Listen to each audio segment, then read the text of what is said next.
Hello, I'm Eagle Gardens 1 on Instagram, and this is fucking talking shit with Eagle, episode 857. I've got a great guest for us this evening, Mr. Robert Zelle. You want to tell us how you're doing and, of course, where they can find you? Robert Zelle. I'm up in Zelly. Saginaw. Yep. That E is not All right. silent. Even though if you look at the chase, the transferring of money, they call it Zelle, but I tell them they're wrong all the time. But anyway, I'm from Saginaw, Michigan. Uh, I was born in Lansing. I been in Saginaw for Bridgeport, actually raised in Bridgeport, Michigan, in a family business, and uh, I've been in, having as much fun as a person is allowed to have. These are definitely my golden years right now. So. That's awesome. Um, First and foremost, I like to start this thing off with where did you begin? When did you fall in love with cannabis? When was the first time you either saw or used cannabis?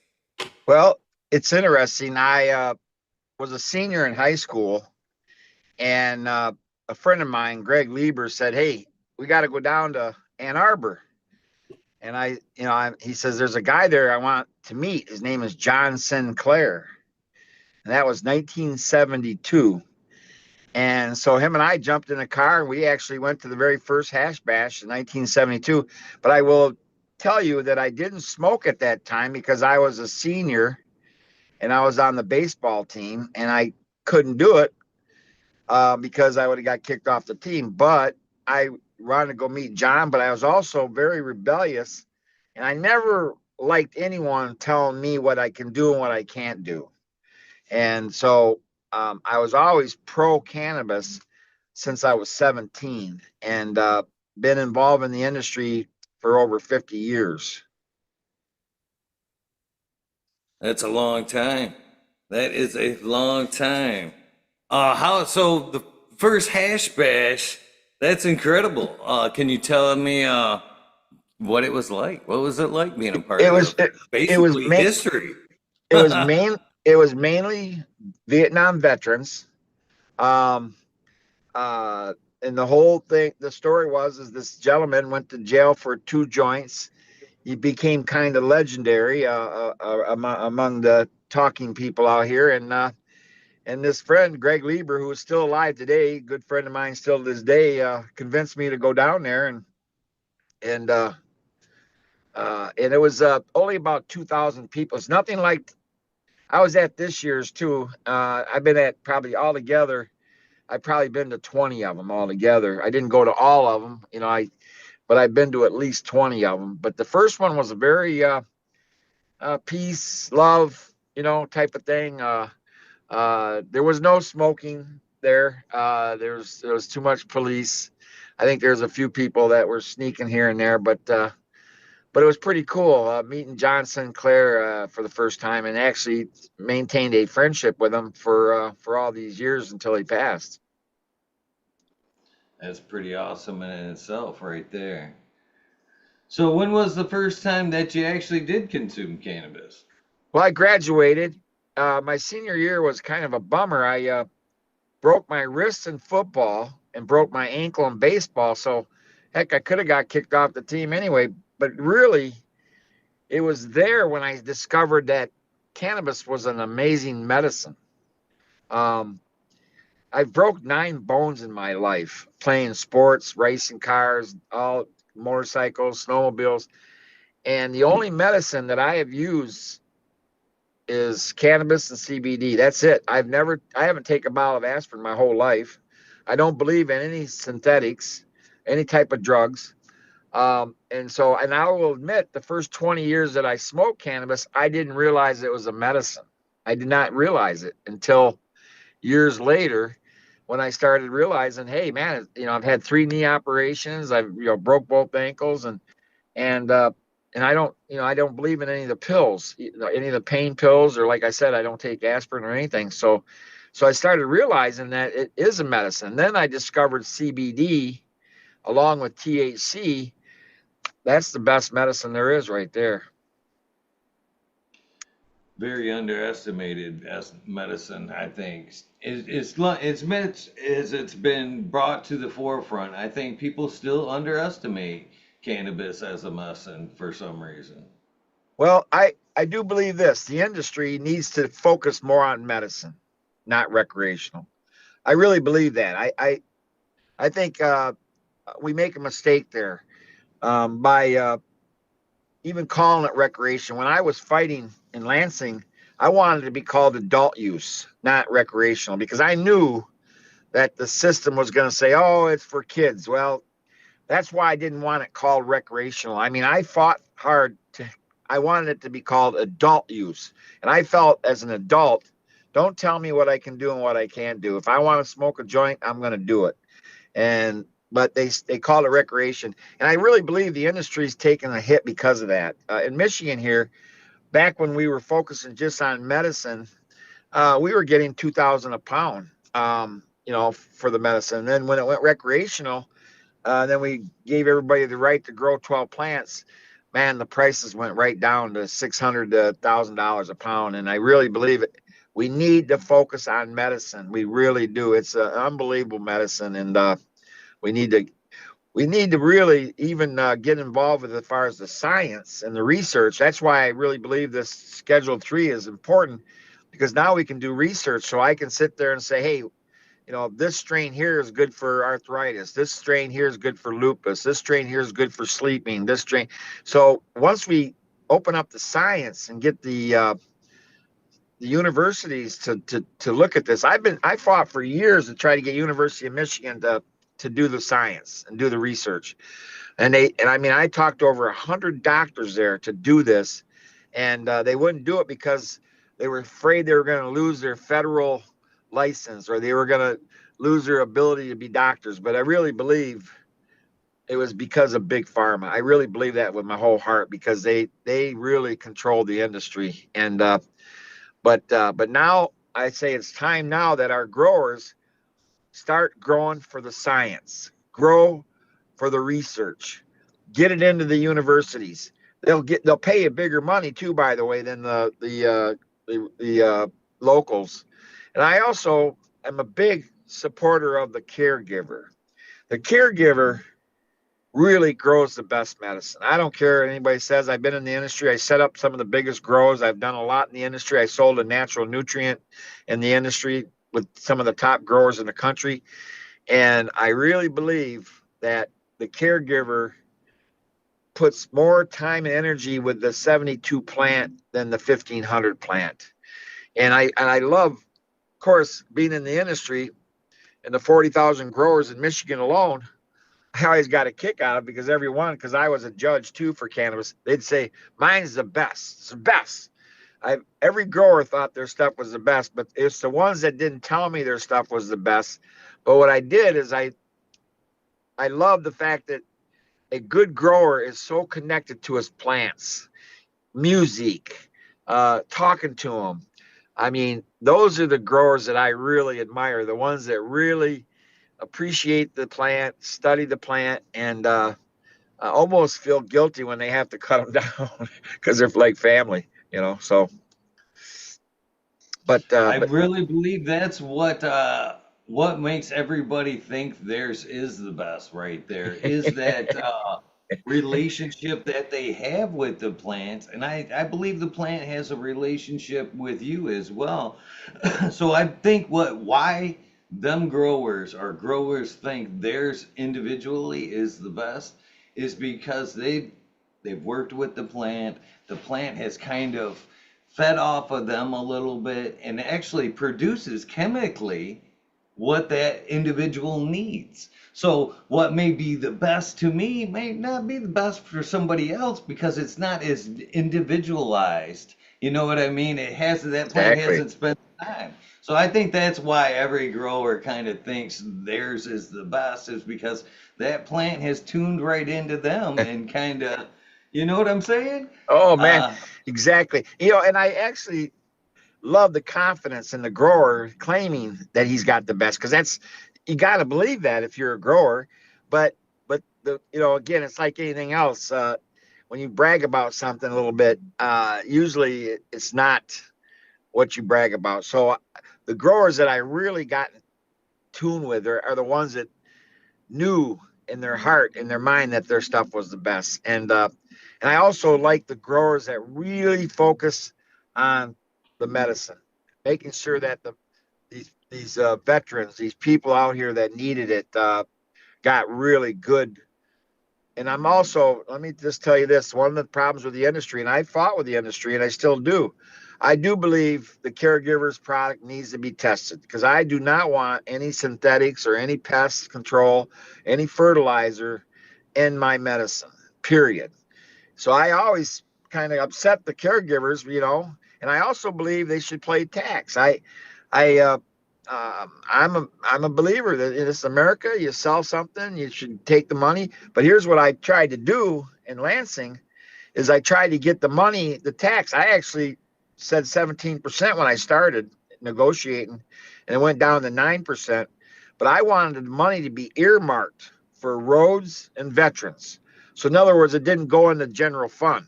It would go specific for fixing things, our road and helping our veterans.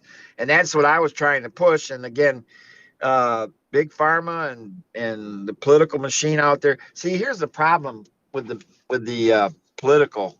They always want to say Republicans or whatever, Democrats. But if you really are honest, you will see that both sides take money from big pharma. They can sit there and talk all they want, about this party or that party, but I've been involved in politics and I love politics. Some of the biggest people that took money, for example, Biden took $500 million from big pharma. Do you think he was going to do anything for the cannabis industry? No. The Clintons, over the years, took over $1 billion for their campaigns, claiming they were going to do stuff for us. I heard these promises. Even this governor we have in Michigan, oh, she's all pro and all them. But look what they did. They raised the taxes to over 20%. I mean, they really don't care about the fact that it's a good medicine. It's still controlled by big pharma, and we have to really still fight hard. We can't fall into the trap that one party cares, one party doesn't. Trump's a Republican, right? Well, he's the one that scheduled it to 3. He's the one that turned it to a Schedule 3, which is, I've been fighting for that for 25 years. And you want to know why? Because he can't be bought by big pharma. He don't need their money. And so politically, we had to get it to Schedule 3. It's there now. And now we can do the research, and we should really drive this to the research.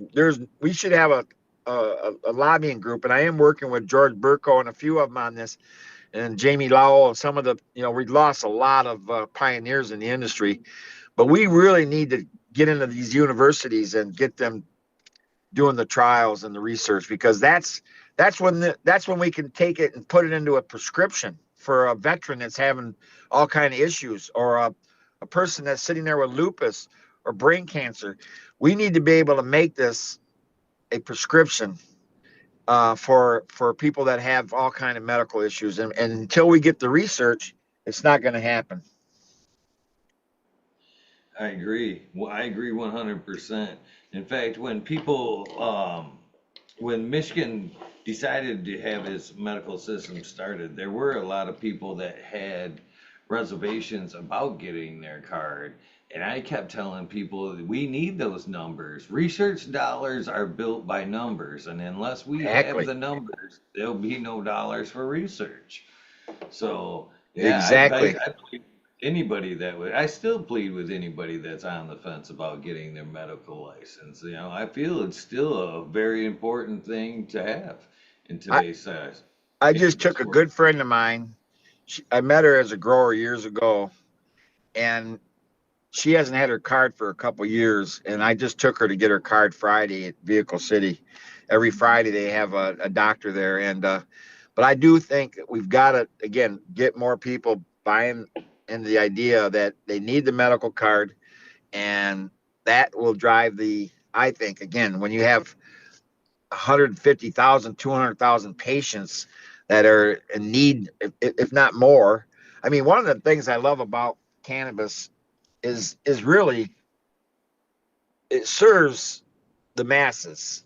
You have that young girl having epileptic seizures, so you make her a nice potion. Then you have that 80-year-old person with arthritis in their knees and their bad back. And so my father truly was against cannabis. Matter of fact, it was the biggest battles we had in our is because I was pro cannabis and he thought it was the devil's drug. He thought it was going to wreck my mind, wreck my brain.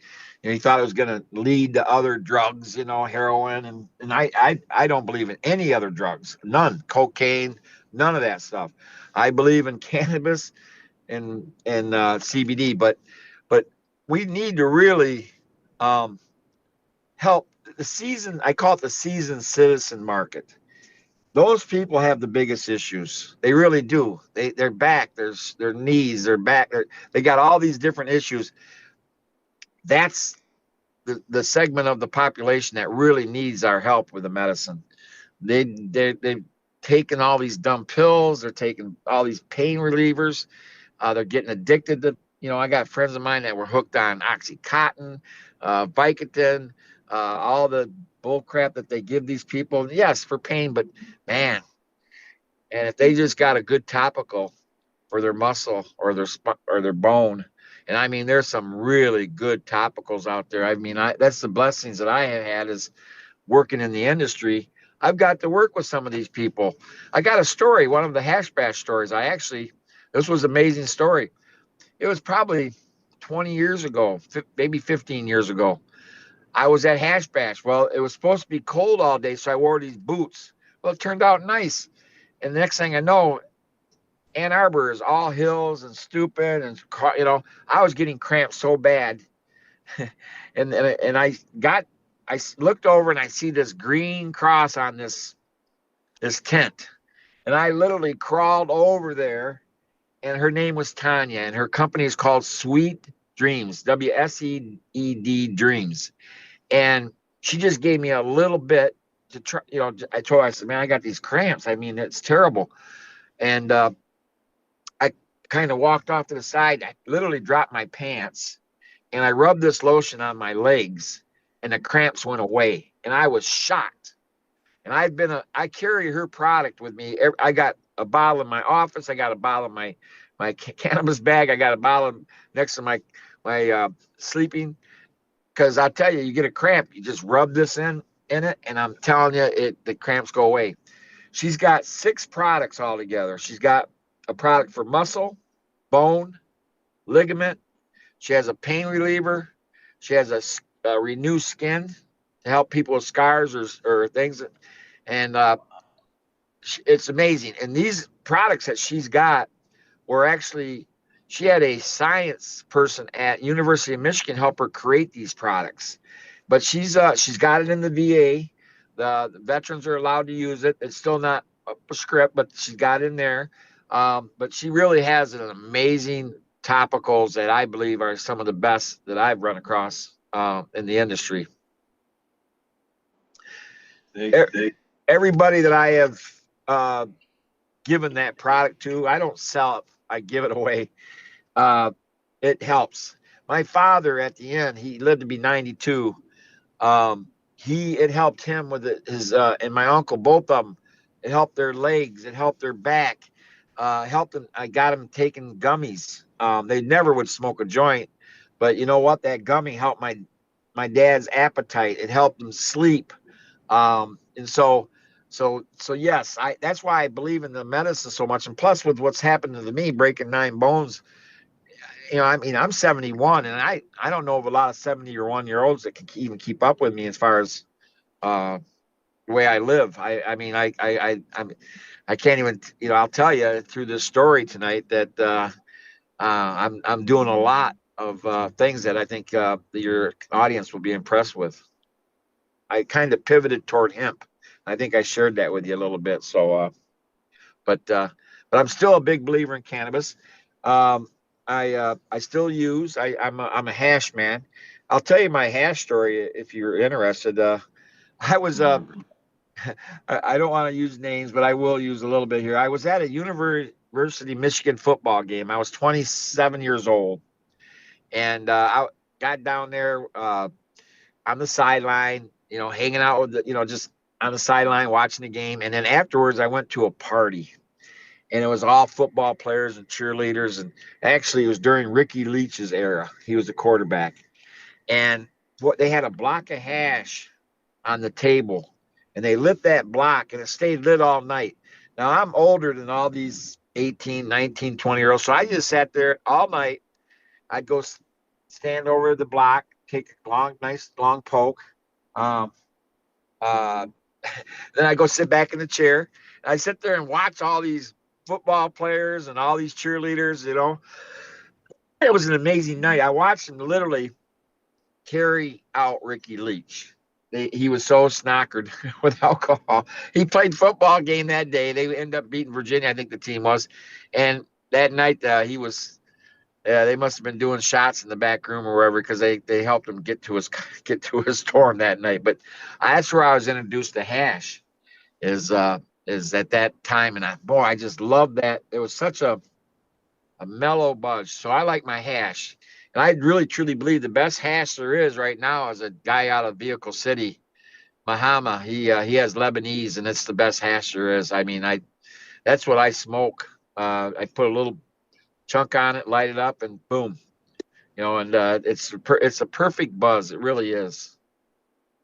So I I enjoy enjoy it. a good hash myself. So like traditional hash, that's more where I'm at. A traditional dry sip press hash, or even a bubble or water-based hash. I enjoy some of the rosins and stuff like that. I consider them more of a concentrate or an extract, but not that. And to me, they don't fall in the same lines of what I No. traditionally call hash. Yeah, I'm not a big concentrate guy. Don't get me wrong, that's kind of a young thing. And at 71, my lungs, you know, I'm not going to tell you I don't do it once in a while, because I do. I have a young artist that I actually help him get his concentrates, and I'll take a poke. And it is a strong hit, but no, there's nothing better than taking some of the hash that you're talking about there, rolling up a little snake, laying that into the joint, and then rolling up the joint. And boy, I'm telling you, that's the ultimate buzz right there for me. So that's what I do with the bubbles, and I happen, again, because I worked in the industry selling nutrients.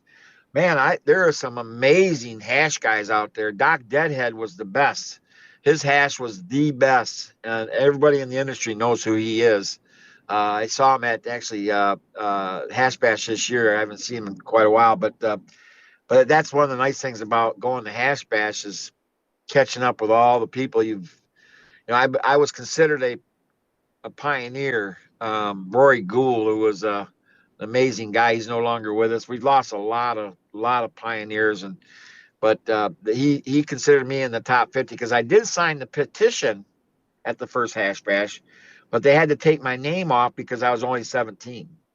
So, but I did sign it. Both me and Greg, because they came around legalizing marijuana. Yeah, sign it. But I was only 17, so it didn't have I couldn't. It didn't register. And they were smart to check our ages, because you don't want to turn in a false thing. Someone said that they got all the petitions somewhere. I'd like to see. I was told at one time I was in the first 100, and then someone said you might have been in the first 50 if I was signing the petition to legalize marijuana. But that was 1972. I actually got a coin in my. Well, I don't have it on me. It's in my other pants. 1972 silver dollar that Tommy Chung gave me for being at the first Hash Bash. So I got some Tommy Chung stories too, if you want to hear some down through the conversation. So Well, that's pretty awesome there to have your name in the first 100, top 50, either way.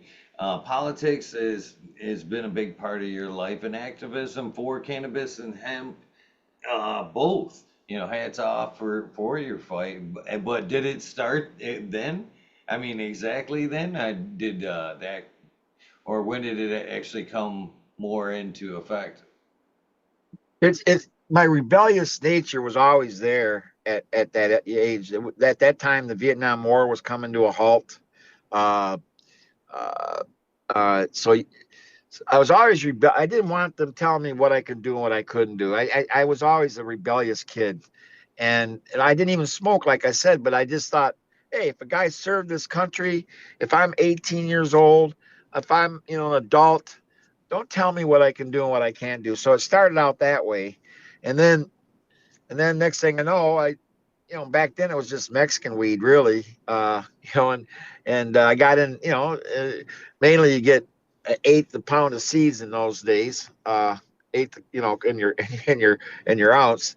But no, I didn't start until I graduated because I did not want to get kicked off the baseball team or the football team. Because I was a quarterback, I was a shortstop. I was planning on going to play professional baseball back in them days, and but I love football more than baseball.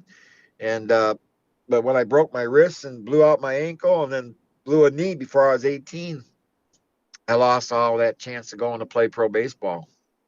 So, Well, well, I'm referring not necessarily to the use, but activism in general. When did you actually start fighting for well, the legalization of the plant, or hemp? well, here's what's pretty crazy because there's no doubt that the conservative politics is against. There's still about a 10% extreme right out there that believes that marijuana is evil.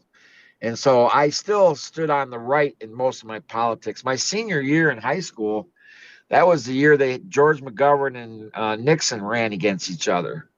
And will be honest, I was a Nixon guy. I did not like George McGovern. I thought George McGovern was a socialist, a communist, and so. But the Republican Party always had a problem with me because I was never ashamed of my cannabis position. Never.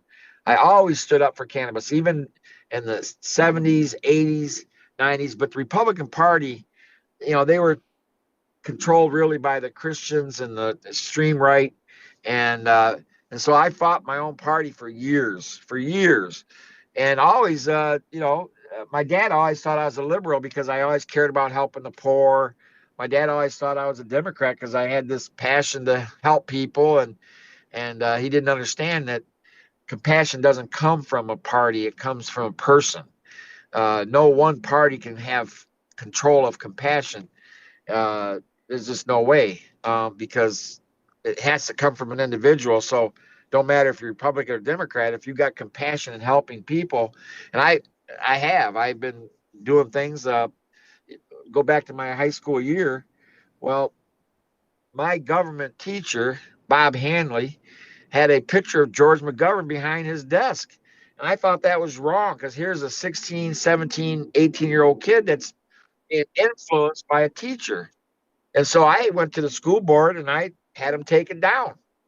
Then they went and saw McGovern. He came into Saginaw and they took busload of kids to go over there. But then when Agnew came in, they wouldn't let us do it. So I went and organized a bus to go do that too. So I've been kind of a rebellious activist for a lot of things, not just cannabis, but for being free. My main slogan is be free. I don't want anybody, especially in government, to tell me what I can do and what I can't do. And matter of fact, I really truly believe that they have way too much influence and getting people to think a certain way or act a certain way. So, but my activism has always been there, though. That's when I started after listening to John Sinclair. That's when I really started promoting because I thought it was wrong that this guy went to prison for 2 joints. Like, my gosh, there's people running around committing crime and doing all kinds of stuff, but here's a guy.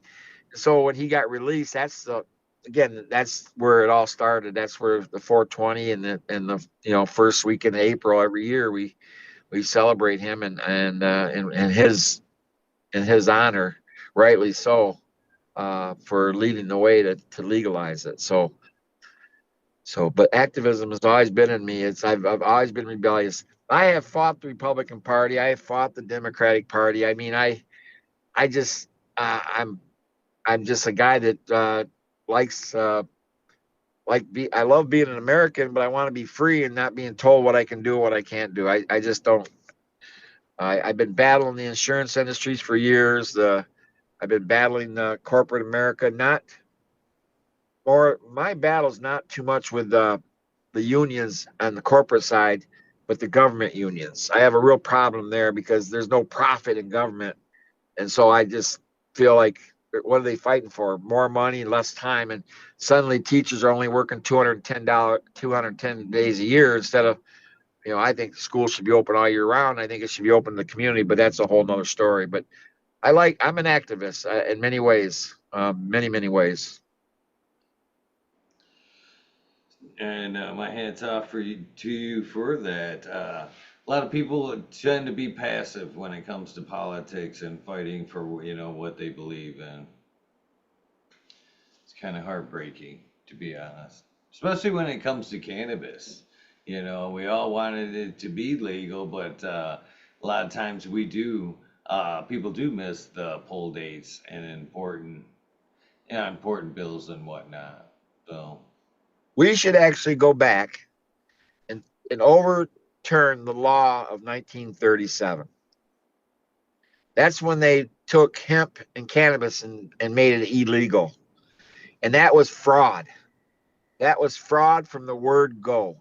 And really, we should put together a strong group to go overturn that law because what they ran it right out of our country. They that's when they got people like my father who thought, oh, white girls are going to go get pregnant by black guys and Mexicans because of marijuana. That's, oh my gosh, you're going to become a heroin addict. Right now cannabis can actually help you with an addiction. If you got an addiction of something, if you take 1 gram of THC liquid over a 60-day period, you can heal, but you don't have to take any. If you're an alcoholic, you don't have to work. It can help with that. If you're a heroin addict, if you're a cocaine, this is actually, for years, we were told it's a gateway to bigger drugs. Reality is, honestly, it's a gateway to get away from drugs. I don't even think people know this. This is why we need more education.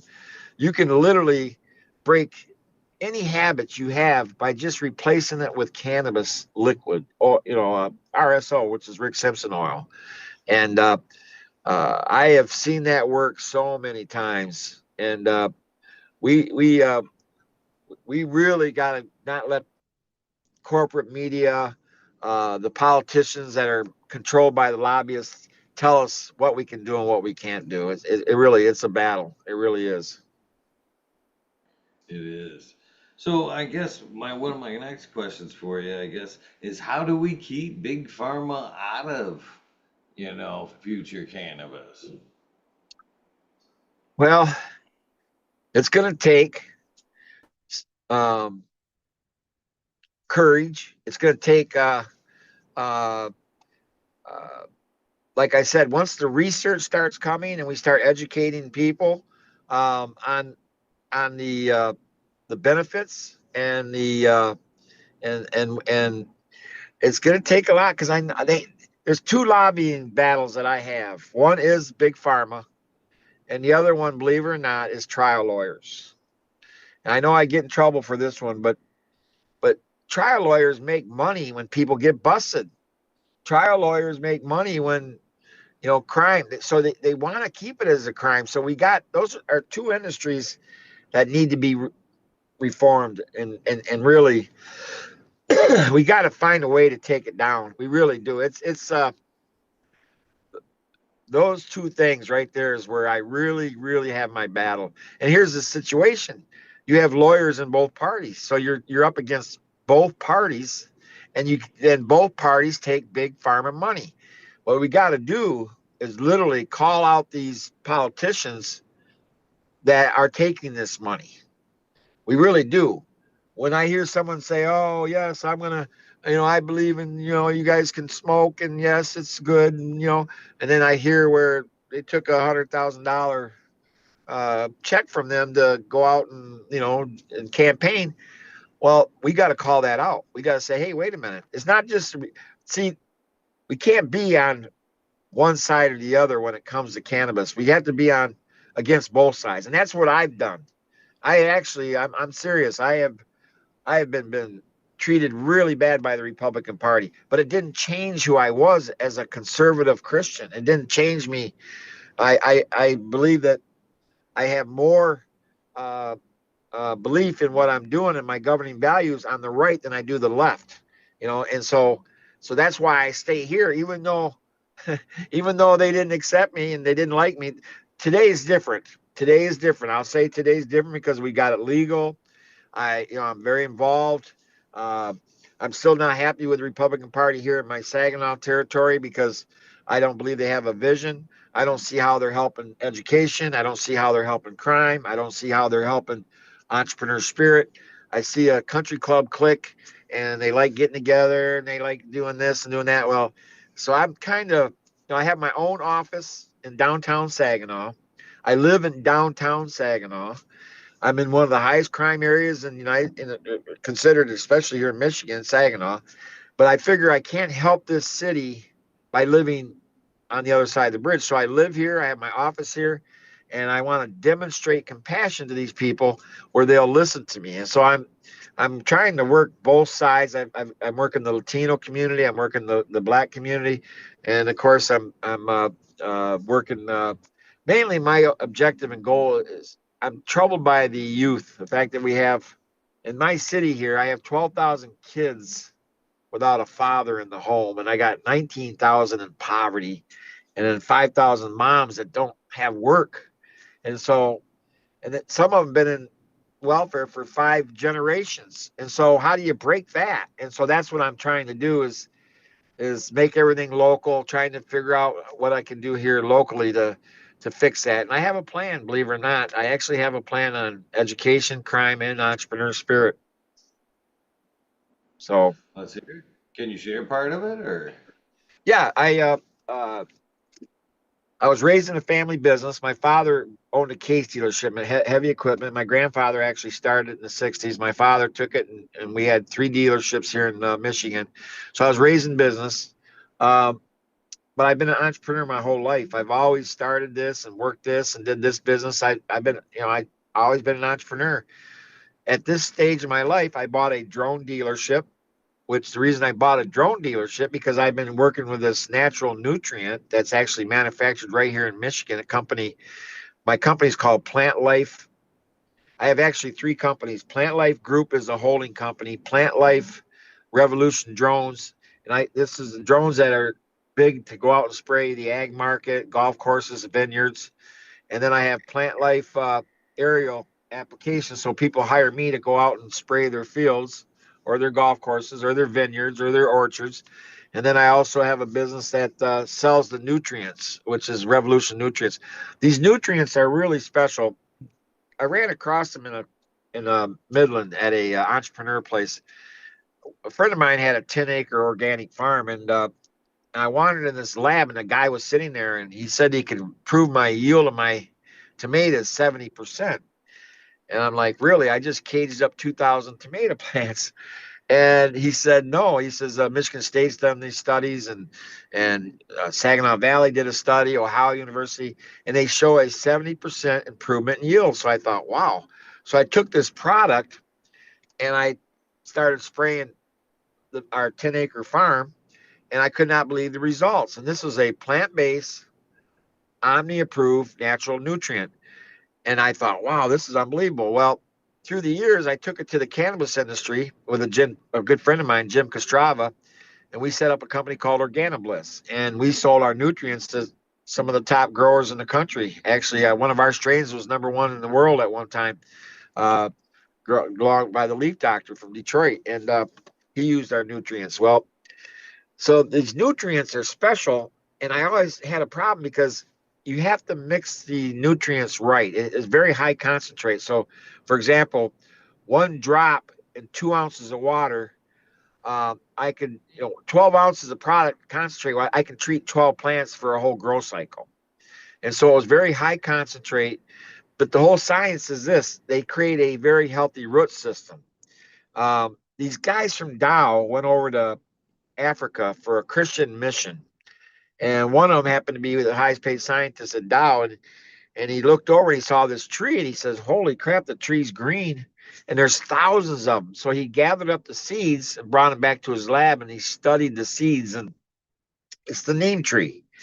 And then they started realizing why that neem tree survives in 100 below, 100-degree weather, and they started realizing that it never got a disease, it never had an issue with uh, any type of. It actually had 2 years, or it blossomed 2 times a year, and it was just an amazing tree. But then they did something else. They started studying other plants that survive in the bottom of the oceans and bad conditions. So they started pulling the biochemistry out of the plants. It was so cool. They discovered things that nobody even knew about. But that's where they discovered why the pests and the bugs didn't kill it, because there was an ingredient in it. Then they discovered, the whole science is a healthy root system. So it literally created a very healthy root system. And anyone that knows anything about plants, when you have a healthy root, it can fight off disease. It can fight off pests. And again, it doesn't matter if it's a tomato plant or a marijuana plant. A healthy root is, and so I took this nutrient and I took it to the cannabis industry, and I got away from the ag market because they couldn't keep up production, because I could sell more product than they could produce, because the ag market in Michigan is huge. We got 50,000 farmers and 10 million acres. Well, they couldn't produce enough for me, so I did sell the Omnish a gallon product, and they would spread it out among the Omnish, and they got great results. I had a potato farmer over here that was big. I doubled the size of cabbages. But then I thought, well, I'm just going to go focus on cannabis and golf courses, because you only spray the greens on golf courses, and cannabis is by the plant, it's not by the acre. And so it really worked well. We had a good results, our product was amazing in the cannabis industry. I couldn't tell you this back then, but even though I did, but it was actually, it controlled mites. It didn't kill mites, but what it did, it prevented mites. But I couldn't tell you that because we weren't EPA approved, because it was going to cost 800 grand to get approved just to, say you have it. Well, this company was very smart. These scientists, they discovered 5 products that were already approved. And right now, I am the only one in the state of Michigan that has a registered pesticide that's omni and natural product, plant based, and it's an amazing product. We've been doing studies on all kind of the beetles and potato bug. But the reason I got in the drone business, because to go sell the product, they have to mix it right, do it right, and it was discipline. And now my thing is, I can mix up the nutrients and go spray, and so I'm in control of the mixing of the products. And I bought $50,000 worth of nutrients that I have right now, and I got 2 19-gallon drones that I'm selling one, and then the other one I use to spray. I have my son, he's at Dow, but he's a guy that I'm setting up in business, in the drone business. And then I have a future son-in-law who is a sergeant in the sheriff department, and he is my drone. He's in charge of the drones for the sheriff department. So I've got a good drone pilot, and then I'm setting up a drone academy. But let me share something with you. If you wanted to check out about who I am, if you go to robertzelle.com, there's a story there about what I'm doing in Bridgeport, Michigan, on an old 60-acre golf course. My dad actually used to own it for many years. It was a private country club, 9 holes. And we got the property back, the Rohde brothers, and they've asked me to develop it. So what I did is I designed a whole community, and I think I showed you the picture, you go, of hempcrete community, a township hall, a police station, a fire station, a wellness center, American made, Michigan made gift shop, seasoned citizen complex. And then at the same time, I'm doing affordable housing. I'm going to have 1 bedroom, 2 bedroom, 3 bedroom. It's all Frank Lloyd Wright architectural, but I'm developing this whole community. It's a $180 million project. I was in Washington last week, knocking on the president's door, and Secret Service right now is doing a background check on me, but I'm trying to get Washington to finance it for 180 million and turn the property into an opportunity zone. And that's a big project. What I want to do is create a model that we can replicate. So every distressed community has the same issues, and by setting up all the manufacturing for hemp and hemp blocks, paper, plastic, textile. So that's what's going to help these 5,000 moms out here, is by creating industry. And the hemp industry is where it's at. That is where it's at. We all know hemp has 50,000 usages. And so I think building this whole community out of hempcrete uh, is going to create awareness. It's in a very distressed area. I hate to say this. This is my home community, Bridgeport, but the cancer of the city of Saginaw went to Buena Vista, and now it's in Bridgeport. And we're down to about 1,300 kids in our school system. They have no park and rec now. Uh, they really have, become a very distressed community. Single moms, a lot of uh, fatherless homes with kids. And so my hope is to, I call it march into hell for a heavenly cause, is to go into a distressed community, build this community, teach the kids and teach people there that want to learn. I'm going to set up as an education model so we can teach them how to do all what it takes to build a building or a home. I want to make it a county-wide program so people, if you have a kid that wants to learn how to grow and build with hemp, they can come to our school. I'm working with a university, Delta. Hopefully, I'm trying to close them. I've been working with U of M. U of M has actually got some hemp projects going. They build children's reading tables and material out of hemp. And the engineer there, I'm helping him. He's helping me design a roof for a hempcrete greenhouse that I'm building on that property, where I can grow produce all year round. Uh, by monitoring and controlling the weather on the inside of the greenhouse, I can grow tomatoes all year round, or peppers, or lettuce, or whatever. And they're helping me design a special roof so I can capture not only the rain but utilize the sun. So I got some really big things going on. This community, we're calling it Newport in Bridgeport. Um, if you go to the robertzelle.com, you can see pictures of it. You can hear the story.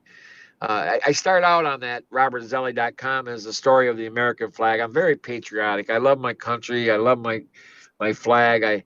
I know we've made mistakes, but I tell you what, there's no better place in the world than America. And so I'm truly a red, white, and blue guy. I've always been that.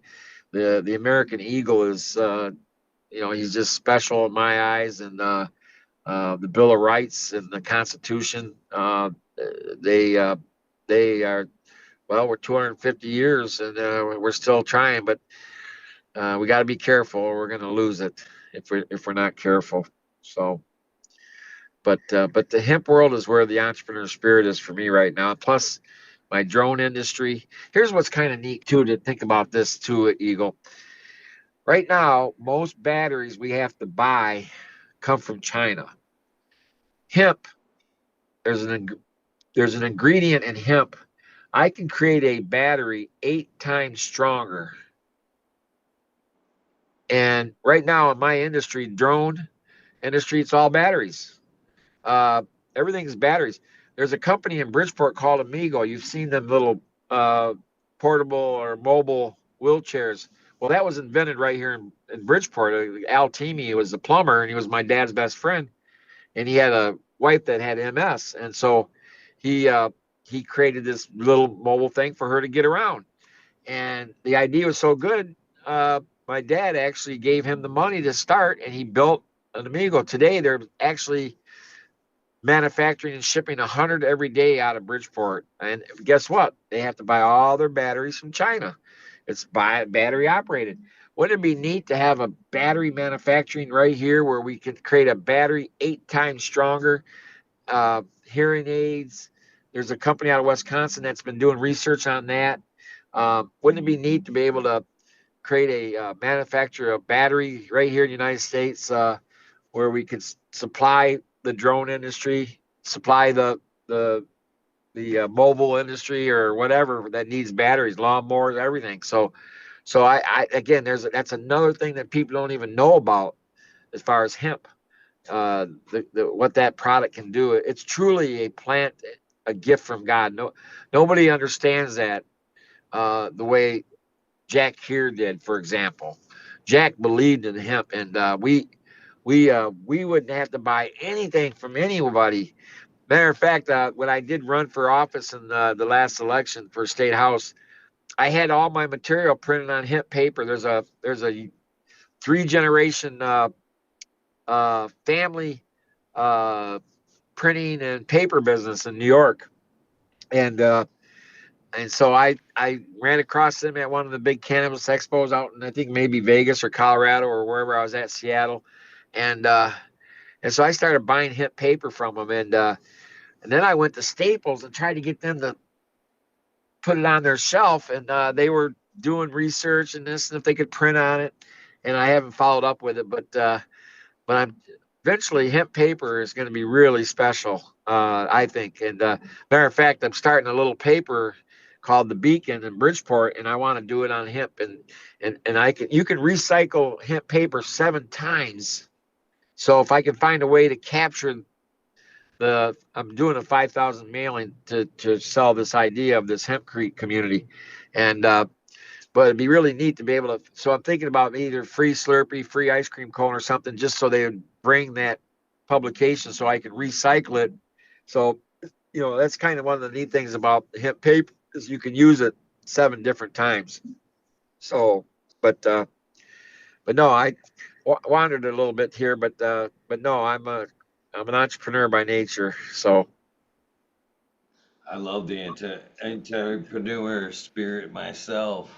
Why do you think there has been such a lag in the hemp industry? I mean, it is a powerful plant with so many uses, but we've seen cannabis has been pushed so far into the forefront, but we made it legal to grow hemp, and we haven't seen a big boom in that industry. What do you think the drawback is yeah, there?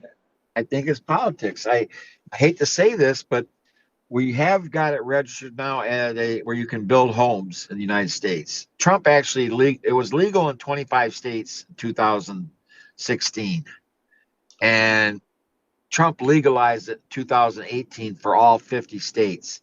Some states are doing pretty good. I mean, they're building homes in Texas, they're building homes in Florida. You go to Idaho, you go to Oregon, but man, Michigan here, I'm bothered by the fact that the spirit is not here to do. See, I'm wondering if if if we're short on visionaries, if we're short on big dreamers. I don't know if it's just an attitude issue, but you're right. It mind-boggling how a plant I can grow a plant in 13 weeks, harvest it 5 acres, and build a 2,000 square foot building. And literally, I can build a 1 bedroom hemp home for less than 30 grand. Now, that's not counting all the plumbing and the electrical, but can you imagine that? You have the farmer grow the hemp. The other thing I'm working on with Michigan State, I think I can get 2 seasons out of it. So if I get it planted by April, harvest in July, and then plant again, harvest in October. So I'm working on that idea too. But no, it's got to be somebody like President Trump has got to say, farmers grow hemp, and the farmers will because they love him. Okay, so then we got to set up because I made mistakes. I started the hemp thing in 2000. Gosh, when was that? 2012.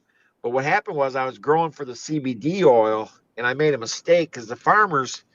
I had over 300 farmers here in Michigan growing it, but but it seeded out, and they didn't understand that you had to separate the male plants from the female plants, and so they got very discouraged.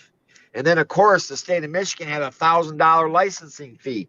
They didn't have a licensing fee to grow tomatoes or corn, but they put a licensing fee, so we've got that reduced down. Then they had this regulation where you couldn't have zero point zero 0.01 content of THC, so they got too regulated. But we got to knock the and I'm working on this. I'm working actually to knock these regulations off and give the farmer a chance to grow. And that's going to take somebody like a powerful person in Washington to make that happen. So, uh, I think Trump's the guy. I really do. I think if I can sit down with him and convince him to give the charter, I think I can. I need 40,000 acres of hemp here in Michigan to do what I need to do for the next 5 years, 40,000 acres. So now that doesn't seem much when you're talking about 20,000 acres twice a year. Now, I don't know if I can grow it twice a year, but I think we have enough season here from April to October to be able to grow 2 cycles of hemp. And so, but even if I only can do one, it's so important that because what happened was I got the cart ahead of the horse. I had the farmers growing the hemp, but I didn't have uh, the way to process it. The processing wasn't set up here, and that's where I made a mistake. But now I'm smart now. I've gotten smarter. Now I'm setting up the process first. I actually can get all the material equipment I need to do the blocks or the crete. Um, there's a guy that does 3D printing with concrete, and he can every 5 hours he can build a 1 bedroom home. Well, we can just put hempcrete in there, and we can build a 1 bedroom home with a 3D printing operation. So there's some really neat things that we can do. But the entrepreneur spirit's got to be here. We got to get people to invest in it. You need somebody like myself that's really gonna see. I believe someone has to build the first McDonald's, and that's what I'm trying to do is build the first McDonald's. And that's why this community of hempcrete, once we do that, then I think it's something we can replicate. Next thing you know, we'll have hemp products and hempcrete at every corner, So uh, it's really an amazing building material. Fire resistant, mold resistant, pest resistant, and breeze. Any structure you build right will last 100 years. Um, and so it's a no-brainer. I come from that industry too, so I think my dad was. We had heavy equipment business. We worked with the contractors all over the state. So I'm actually educating them as we speak on why they should look at hempcrete and the benefits of it right now as we speak. So there's still got to be a lot of education. So As a contractor, I'm already somewhat interested, with all the products that we have today, the laminated products. I'm not so sure that some of the shit we're building today will stand in 100 years, to be honest with you. Uh, no. Matter of fact, California ought to really look at it, man. Look at all the houses they lost, or Hawaii. I mean, if you would have had these hempcrete homes, they wouldn't have. You can't burn. You can't. They won't burn up. It's amazing that alone. But the other thing, from a health perspective, mold resistant, pest resistant. I mean, you can't beat the. Think about your cost of insurance going down because your house can't. You don't have to worry about fire. So there's so much benefit, and we're up against a lot of uh, industry there. But once we get a hang of it, a farmer can grow 5 acres and build himself a greenhouse where he can grow all year round. And we just got a lot of work at. We got to build the first McDonald's is what we got to do, and that's what I want to do. So I'm wondering, even if you couldn't get a hemp that you could harvest 20 or 2 times a year, excuse me, I'm willing to bet you could find a breeder that could breed in some auto traits. You know what I mean? So you could sure. get the hemp you produce twice a year. Uh, no doubt, no doubt. Well, And I'd like all these things we're come. I'm Michigan sorry. is really an ag state. You know what I'm saying? We got, like I said, 50 million acres of farmland here in Michigan. We have the Great Lakes around us. I've always said that our cannabis is the best in the United States because of the Great Lakes and in our soil. The second richest soil in the world is right here in Michigan. People don't know this, but all this around the thumb area, and the reason is because of the Great Lakes. The richest soil in the world is in Nile River, okay, around the Nile River.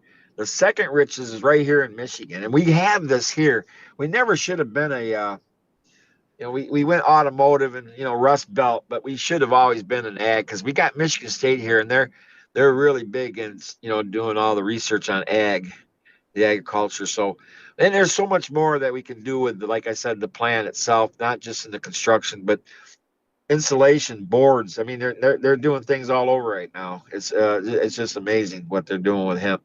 It's just that it's not. It's like you said though, and I I've been wrestling with this, and that why isn't it taking off?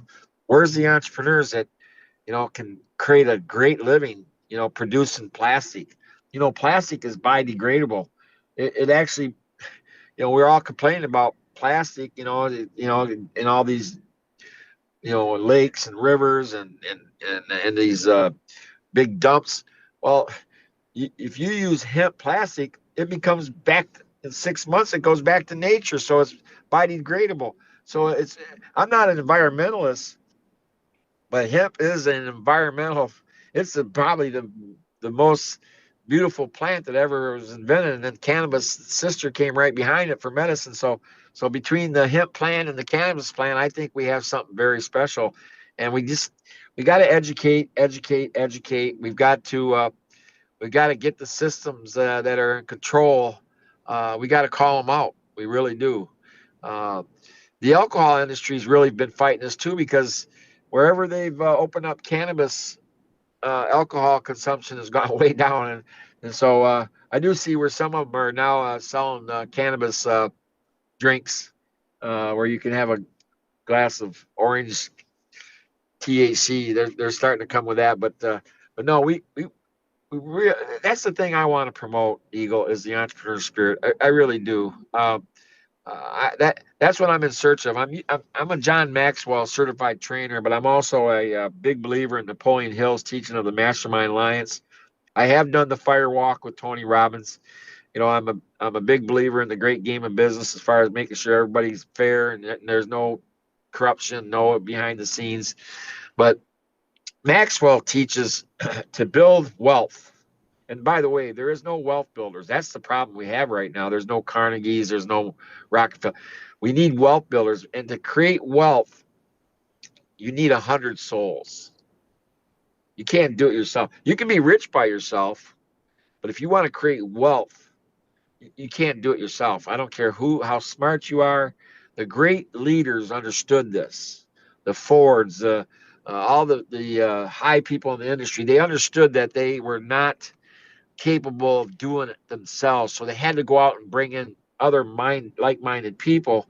And I really believe what I'm doing here in Saginaw is I'm doing exactly that. I'm looking to recruit 100 souls, entrepreneurs, to create wealth and lay this whole vision out on them. I've got a whole plan on doing it, and how I'm doing it.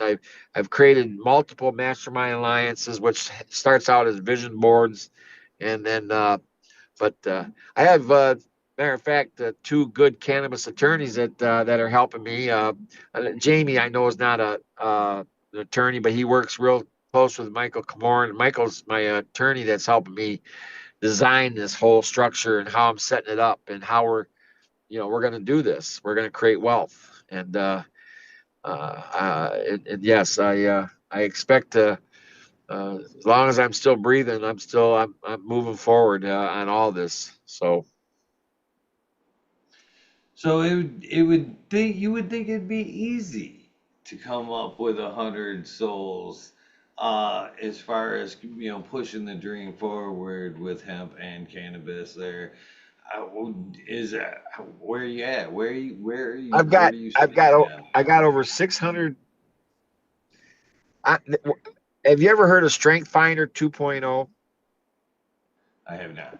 Okay, it's what the Fortune 5 companies use to do assessments. And what it is, there's no right or wrong answers, and you take a 20-minute, write that down, Strength Finder 2.0, and you take an assessment, and then it gives you your 5 top strengths. For example, my number one strength is I'm positive. That's my number one strength. My second strength is I'm a futuristic, which is visionary. My third strength is I'm a maximizer, which means I'm really good at coaching, motivating, and working on multiple plans. My fourth strength is I have strong values. So I can't be bought.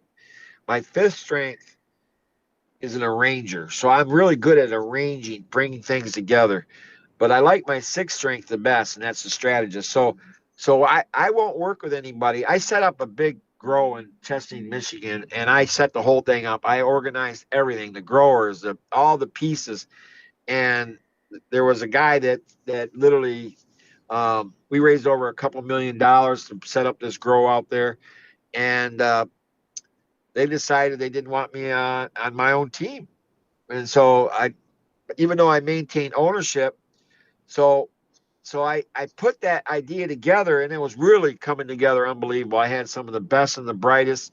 Uh, I mean, it was just amazing. And then this guy wanted to be a king on my chessboard. So now I set my company up completely different now. I gave each one of my grandkids 1% ownership. I got 12.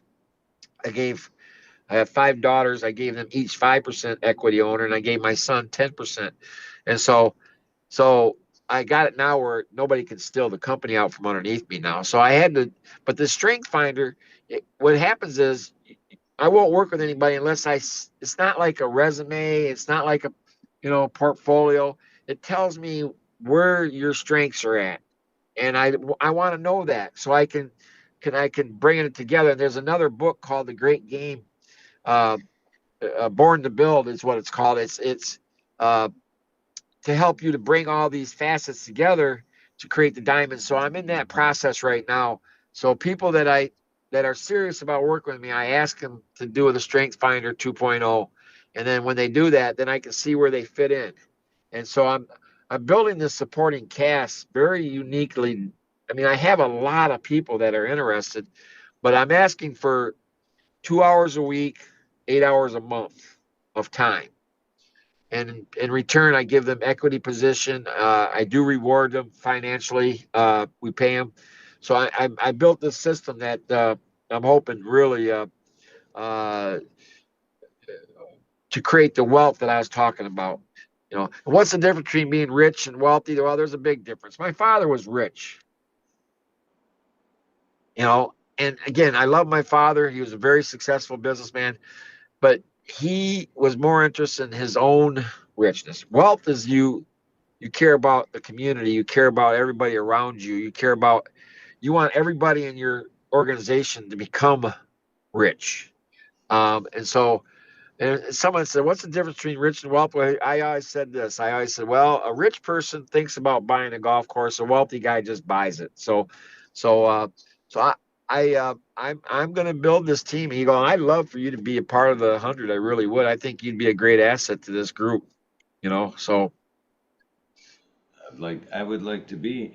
For me, I think that the difference between rich and wealth is actually doing what you love. You know what I mean? And that is the side effects of doing what you love is the wealth. You know what I mean? It's a byproduct, really, some of of these things, Eagle, that I'm doing, I've been working on for over 50 years. I'm serious. These things that it's all tied together. Everything I'm working on, I wrote down when I was 13 years old to march into hell for a heavenly cause. I'm in Saginaw.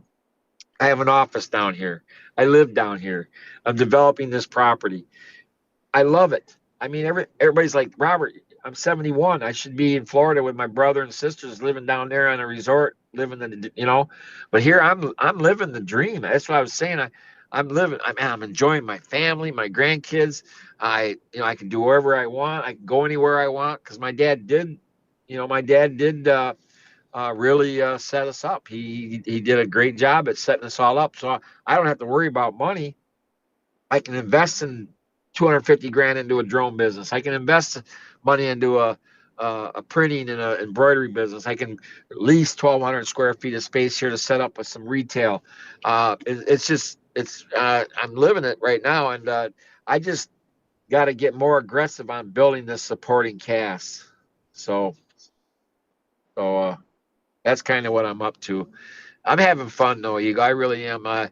I think you picked up on my enthusiasm when we first met there at Vehicle City that day. I was down there that day. I was a judge for cannabis. I like judging sativa. I've been a judge for high times. I love judging cannabis. I think it's really it's a treat. It's fun. So always a blessing. I judged that day indica. Well, you did indica? yes, I did. Always a blessing. I always consider that to be an honor to be asked to be a judge, and I try to give every sample my fair judgment. One by one, I give them all the fair critiquing and try to be as impartial as I can be, setting my own likes, aside, and but a huge honor nonetheless. And I know you. We all have a system, There's the smell, the taste, the odor, uh, how it burns. Uh, I always like to point out is if it's something I would buy. If it's something I would buy, I really give it a high mark. But yeah, I do. I think it's an honor. When I did it for High Times, it was fun, and I never liked it because I didn't think they were fair. They had 1,000 people, send the product in, and they give you A to J, and they give you 2 hours to judge. Well, I didn't like that. I just didn't. It's like when I met you, I wasn't even smoking because I didn't want it to be. I wanted to be clear headed because these guys are serious growers that are trying to win a and so I want it to be very fair, and so but no, I do believe it's an honor too to be a judge, and so Judge Strains, he always asks me, and I don't say no to him whenever he wants me to judge. So, but I'm a sativa guy, to be honest. Indica, I'd be taking a nap by the end of the 10. So it was definitely a long afternoon, that's for sure. And I was pretty tore up by the time I left there. that's funny. But no, I liked you for the minute. I just sat down there and and I there was something about you and your name first of all. I think having a name like an eagle, I mean, it blows me away because it's one of my favorite. Uh, how I fell in love with the eagle, the case equipment had the eagle on the front of it. When I was a kid growing up, my grandfather, we started out in the farm equipment and the eagle. And every time my grandfather would win for selling the most, he'd always get this beautiful statue of an eagle. And that's how I really fell in love with the eagle back when I was young. It was so yeah.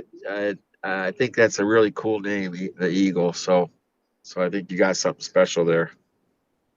I definitely get a smile every time when somebody asks, what my name is, and I tell them Eagle. They always look at me and smile.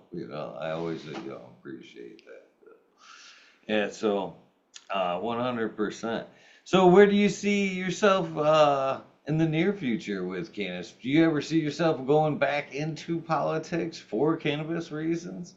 Oh, not just for cannabis. I have a lot of passion on trying to fix our education system and these distressed communities. In my city here, the chance of a prison sentence is easier to get than a diploma for a young man. Um, One of the things in my research, I had a really good mentors, and one of them is that I discovered that in this city here, a 12-year-old has the vocabulary of 300 words. And you go over 25 miles to the right, 25 miles to the north, the same 12-year-old has a vocabulary of 2 to 3,000 words. And so we've got a lot of work here to try to fix the broken system. And so I have a lot of passion for that. Um, that's why I'm saying all these things I've been working on. I brought the first charter school into Michigan in 1994. And I was upset with the public system. So I went out and I called this guy in California. His name was Gene Edelweiss, and he had a school that I read about called Mosaica. And I said, hey, how do I get that school here? I picked him up from the airport here and I drove around. We found an empty school in Buena Vista and we set it up there. It's still operating today. So, I've done a lot of things there. I privatized the zoo. I privatized the Civic Center. I restored the Hoyt Park baseball complex. There's a lot of things I've done. Um, and they're really it's interesting. I don't know if I should share this with you, but I'm gonna. I got approached by a gentleman here, Dr. Don Steele. He was a superintendent here 50 years ago, and he went on to become very successful in the music industry as well as he's done records with Willie Nelson. He's done a lot of, but he's an author, and he's writing books on entrepreneurs, and this is a third edition, and someone recommended that you should do a chapter on Robert Zelle, and so I met with him and and we talked, and I gave him all this information, talked just like I did with you, and he's like, wow, so he's doing a chapter right now. His ghostwriter out of Dallas has interviewed probably 20 people that are associated with me, and but now they're saying, Robert, we want to do a book on your story, your 71 years, what you've done, and how you've done it, and so they're actually going to be writing a book called The Rainbow Chaser, I guess, something like, because I've been chasing rainbows since I was a little boy. When I was 6 years old, I was told that there was gold at the end of the rainbow from my mom and dad. And well, my mom and dad got into a battle over money. Well, I look in the backyard across the back of the field, there was a rainbow. So I went running. I went running because I wanted to get to that rainbow to get the money to stop my mom and dad from fighting. Well, next thing I know, I was lost in the fire department and the police department and the finding, because I ran and ran and ran and ran to a point where I didn't even know where I was at that age. But I've been chasing rainbows my whole life, and I still believe there's gold at the end if I can ever get to the end of it. So that's kind of what the book's about. It's quite a story because I have quite a history in sports. I mean, I won over 2,000 softball and baseball games. I played 20 years of football. I was one of the top paddleball, racquetball players at 16, 17, 18. Ping pong, I was, tried out for the Olympics, didn't make it, but I got up, beat the number 6 guy in the country. But, I've done a lot of things in sports that they're part of the book that they want to write is about, I fought in the ring. I was a Golden Glove boxer. I got off the canvas and won a fight. That was probably the one thing, Eagle, that taught me a lot. When you get knocked down, and you do get knocked down in this world, I don't care where you're at or who you are, you're going to get knocked down, but you got to get back up. And so getting off the canvas and winning that fight, what makes it very unique is I was 25 years old when I climbed the ring, and I was fighting guys that had over 100 fights. Where that was my first fight, my second fight. I ended up winning 4 fights. I lost a championship fight against a guy out of Bay City. I was in a wedding that day. No excuses. I forgot my cup when I went in the ring. I had to leave in front of 6,500 people, and but I ended up losing to a guy, and I probably could have beat him on another given day. But my goal was to get in the ring, not to win the, because they said, why don't you go on, go on? You should keep boxing. Well, I didn't want a crooked nose. I didn't want my ears to be all puffed up. So, but I experienced climbing into a ring and fighting, and then getting off the canvas and winning a fight. That was, and that's basically uh, uh, is probably one of the best lessons I've ever had in anything I've done. Because you get knocked down, you just got to get back up. So I call it tuck and roll. You got to tuck tuck and and roll. roll. Hey, by the way, how's your back, man? Everything okay there? Oh, it has been a fight. It's day by day. I go to see a surgeon Monday.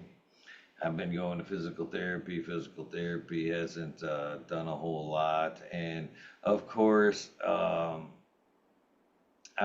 stupid. In the sense that every time that I start to feel good, I overexert myself in one way or another. And I need to sit back and follow through. Follow through until I'm completely healed instead of yeah, grabbing a toilet. That was the last time. I see I would I have a big heart, and I when I know other people are hurting or they just if I should help, I help. You know what I mean?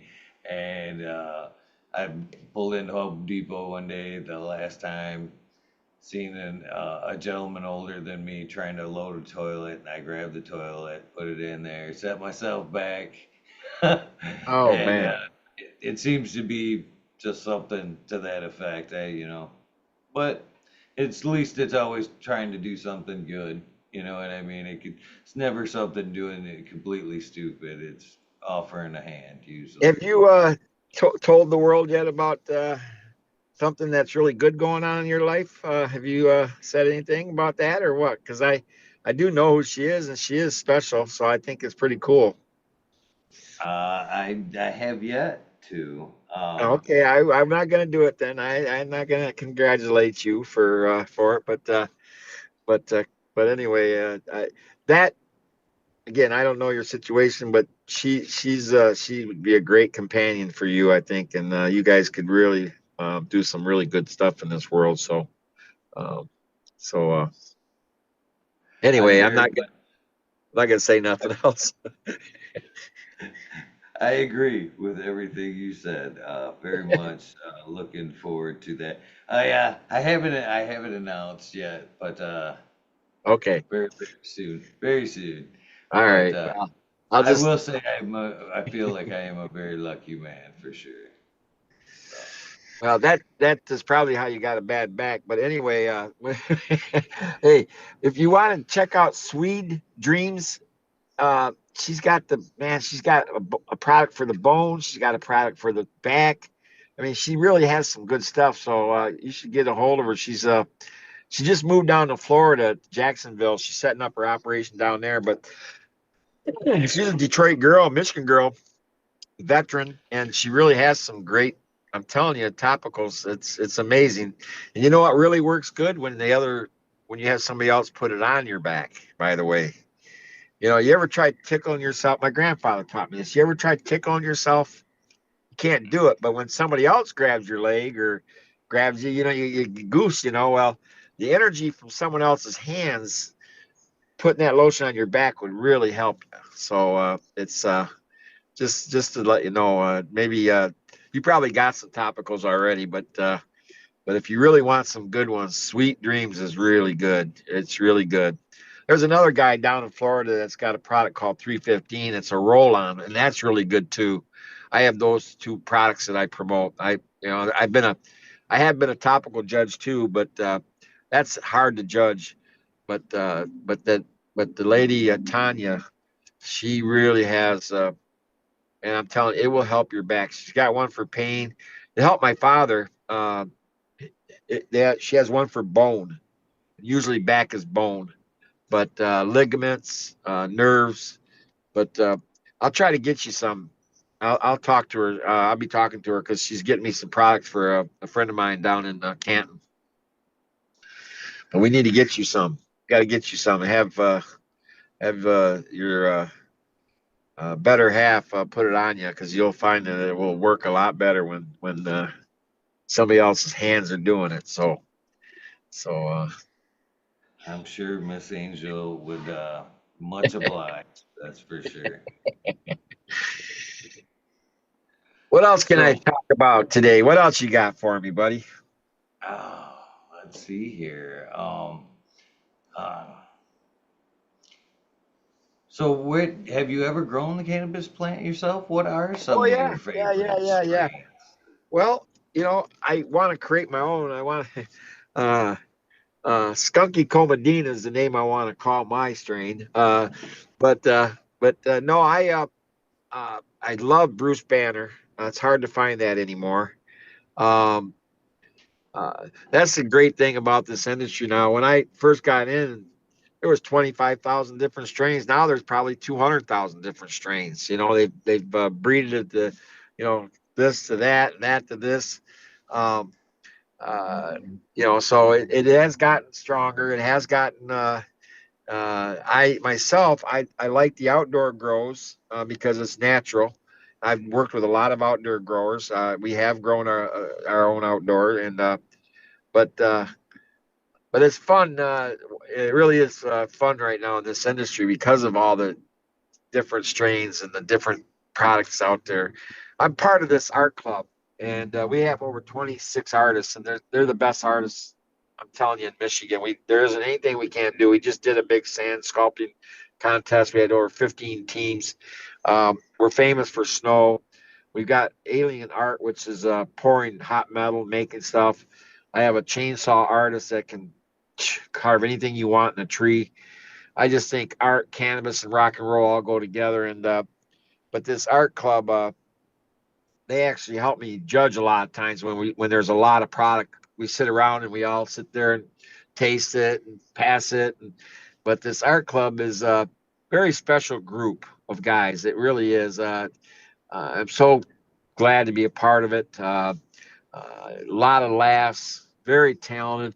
Uh, we've done some amazing artwork. One of John Martinez, the founder of the club, was just down in Miami over the 4th, doing a big project down there for Gatorade. They built a big giant Gatorade bottle down there on the beach. Um, I sponsored him for down in Fort Myers. He did a big giant Detroit Lion gritty kit down there. Took second on an international competition.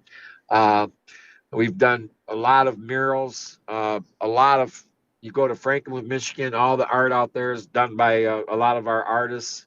Um, but when you bring all those artists together, see, artists by themselves struggle. But when you have the collective minds of the artists, you should see how we create things. It will blow you away. We did a thing for the casino up in Standish. They were giving a car away and they wanted a car put on the mountain. So we did a 3D chalk drawing that had the car sitting up on the mountain, but we had an eagle flying out of the mountain. We had a fish going down through the waterfall. I mean, it was beautiful, but it started out and with the collective minds, by themselves it would have been a nice piece, but collectively it became a beautiful piece. You can check it out, Art Club Hub. We've done a lot of stuff for High Times. We did, if you were at any of the High Time events in Clio, we did the Java the Hut there. We did the big smoking pipe. We put a dry ice in it. We did a thing for the veterans at the High Time event with a peace sign, the old MASH peace sign. Um, and so we've done a lot of, we went out to Seattle and did a thing out there for them. We did a thing for Tommy. I was telling you about Tommy Chung. Let me tell you the stories about Tommy. Um, they got a hold of us and said that Tommy had cancer and that he was only going to be making one more public appearance. And this was in Las Vegas. So I flew all the artists out there and we did an unbelievable, Alice in Wonderland with the caterpillar, but we put Tommy's face on it, and it was unbelievable. It was a beautiful piece. Then we also did a 3D chalk where back when Tommy was young, he was with his long hair. We did that, and here I got a picture of Tommy handing a pipe over to a young Tommy Chung. So I became friends with him, and it was interesting because I had to help him off the ground because he had, prostate cancer, and I could tell he was weak. So I went to Hash Bash. And there he is signing autographs. And he calls me up and says, Robert, come up. And I was so glad because I had a bunch of his stuff that I wanted him to sign. I mean, there was a lineup out the door to get his autograph and get a picture taken with him. Well, I sat there with him and I said to him, I said, aren't you supposed to be dead? He says, Robert, he says, I'm sticking the medicine up my ass. He says, it saved my life. He said, this was 7 years ago when he was dying, but now he inserts the medicine right into his rectum and it literally has saved his life. And he's still with us to this day. So we're supposed to do something for him. I don't know, a dragon or something, but I haven't heard back from his people yet, but we're going to do something else for him. But that's one of the fun things about this industry is getting to know people like Tommy Chong and some of the other, Mike Tyson. I met him. Darren McCarty, who is a big advocate for cannabis. I met him went through the industry golfing and became friends with him. He actually came to Saginaw here and signed some autographs for me. But this author that's writing this book, he did a book on Dennis Girogier, and who was a famous hockey player here. And so it's quite interesting how they want to do a story about my journey here. And a lot of it's got, we talk about cannabis because I think they would not let me coach high school sports because of it. The parents wanted me to coach their kids at the recreational level, so I had no problem there. But even then, though, they still had a problem with me smoking marijuana. Maybe corrupting their kids, but I would never have done that. I do believe it should be adult use, and if you're 18 and you're an adult and you can serve in this military, then you should be able to light up a joint. But no, I don't want the medicine down at the below the 18 level, and especially the power of the medicine today. But no, I've had quite a journey. I really have. My life is I never like living in the past because that's the memory. I'm one of these guys that want to live in the now. I call it spirit positive, but this book has made me go back. But I mean, I can tell you some stories that blow you away, the things I've done and survived and lived, and it's been quite interesting. Uh, that same guy, Greg Lieber, I'll tell you a story. I got hundreds of them, but he was delivering this is back when it was illegal. This is probably in the 80s. He was delivering a quarter pound of pot out in the country here where I was, I was driving. At that time I had a 442 and it was fast. Well, we pulled in the driveway to drop the pot off and collect the money. Well, the guy wouldn't answer the door, and the sheriff pulled up right behind us, and he went down and he came back around. So I pulled out. Here I had a quarter pound in the car. My car, my friend was the one delivering, but I outran the cops with it. I mean, I outran the cops with my 442, and he still talks about it. He said he saw death two or three times. Greg Lever, same guy that I was with at Hash Bash, but yeah, that's just a little story. And here's what's really cool. I bought a 442 71 with a 455 about, I don't know, about 4 weeks ago. So Okay. yeah, it's an unbelievable car. It's a show. It's an unbelievable car. It's beautiful. But it came up out of Lansing area. I went down there and paid for it and got it that night. And so I've got the same car that I had when I when I outran the cops that night. I took that car home and put it in the garage and didn't drive it for about 2 months because I was so afraid that they were gonna come and get me. But they never got my plate number and never got close to me to get the paint. But I've outrun cops on motorcycles, but I've never outrun one in a car before. So another real What quick color? story on it. That same car, I got into a battle with my dad over marijuana. So I went and left the state, went to Missouri, got kicked out of the Ozark Mountains for peeing on a pole. Then I went to Tulsa, Oklahoma to stay with my grandfather. And again, I had the 442. And my dad called me and says, come home. My nephew was born.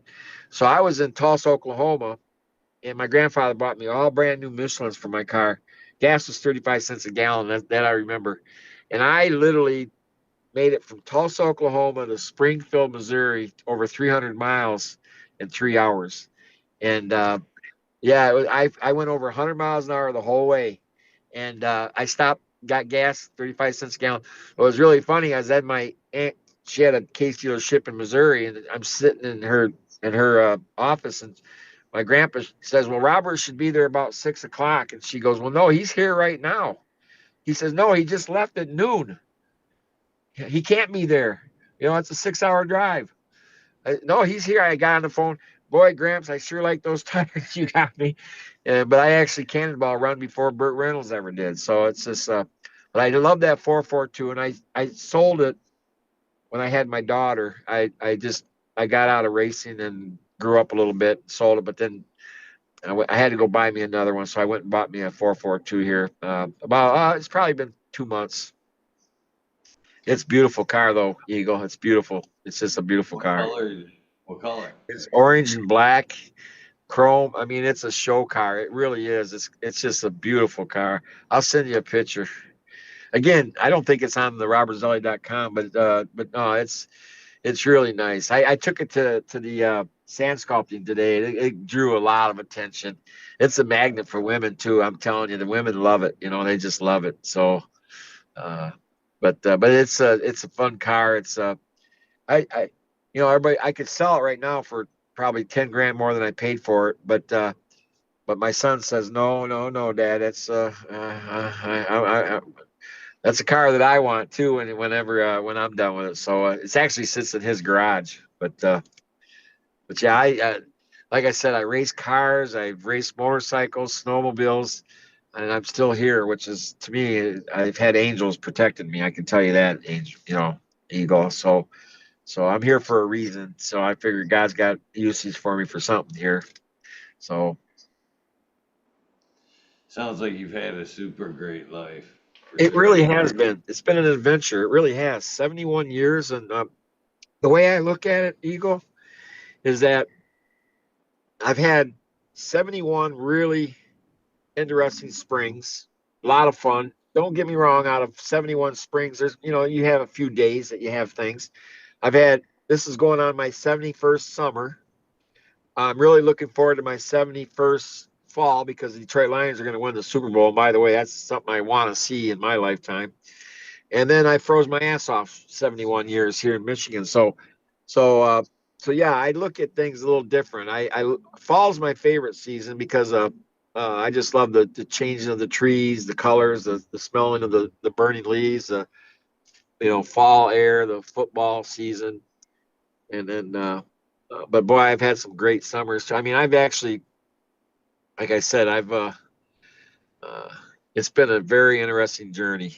And I've been a free spirit the whole time. I never was tied down to an organization or a corporation I've always been I survived on my ability to sell something or work something out. Don't get me wrong. I worked my butt off growing up in your father's business, heavy equipment. I worked my butt off. That's how my bones were breaking because my spine was screwed up for lifting up a lot of things I shouldn't have been lifting up as a young man. But I worked on farms. I've planted. I've worked. I mean, I've done a lot of interesting things in my life, job wise, business wise, and so yeah, I'm very fortunate. But I got a feeling God's going to use me to do something, and I think it's what I'm doing right now. To be honest, create an opportunity for the distress, I call it, and building this community and getting people to recognize this medicine as a real medicine, cannabis. So. It's an amazing task you have in front of you. Just leaving your name on one of the first hemp communities would be pretty awesome. Indeed. Legacy, yeah, that's you know it's really it's I killed my ego a long time ago. So I'm not driven by recognition or I had to kill the ego to move forward in life because it can get in the way. You can't be a me guy. It's got to be a we. It's got to be us. It's got to be a team. And so right now I'm looking to build a very interesting supporting cast to make a difference in this crazy world of ours, really. So by promoting cannabis and hemp, you know, so so so yeah. Well, if you got to promote anything, those are two amazing things to promote. So I respect that 100%. The cannabis as a medicine thing, I'm wholehearted. Yeah, I'll join you in that fight any way I can. It's something that does need to come back into the forefront very much. I've been very, like you're saying, kind of let down as far as the side of what has happened in the cannabis and in the cannabis community since the legalization of cannabis or the recreational use of cannabis, I should say. But I believe that cannabis is a huge medicine. I kind of believe that it has been drowned out by big pharma with recreational use. I think recreational use has been a weapon against us, to be honest with you, by big pharma to discredit cannabis as a medicine.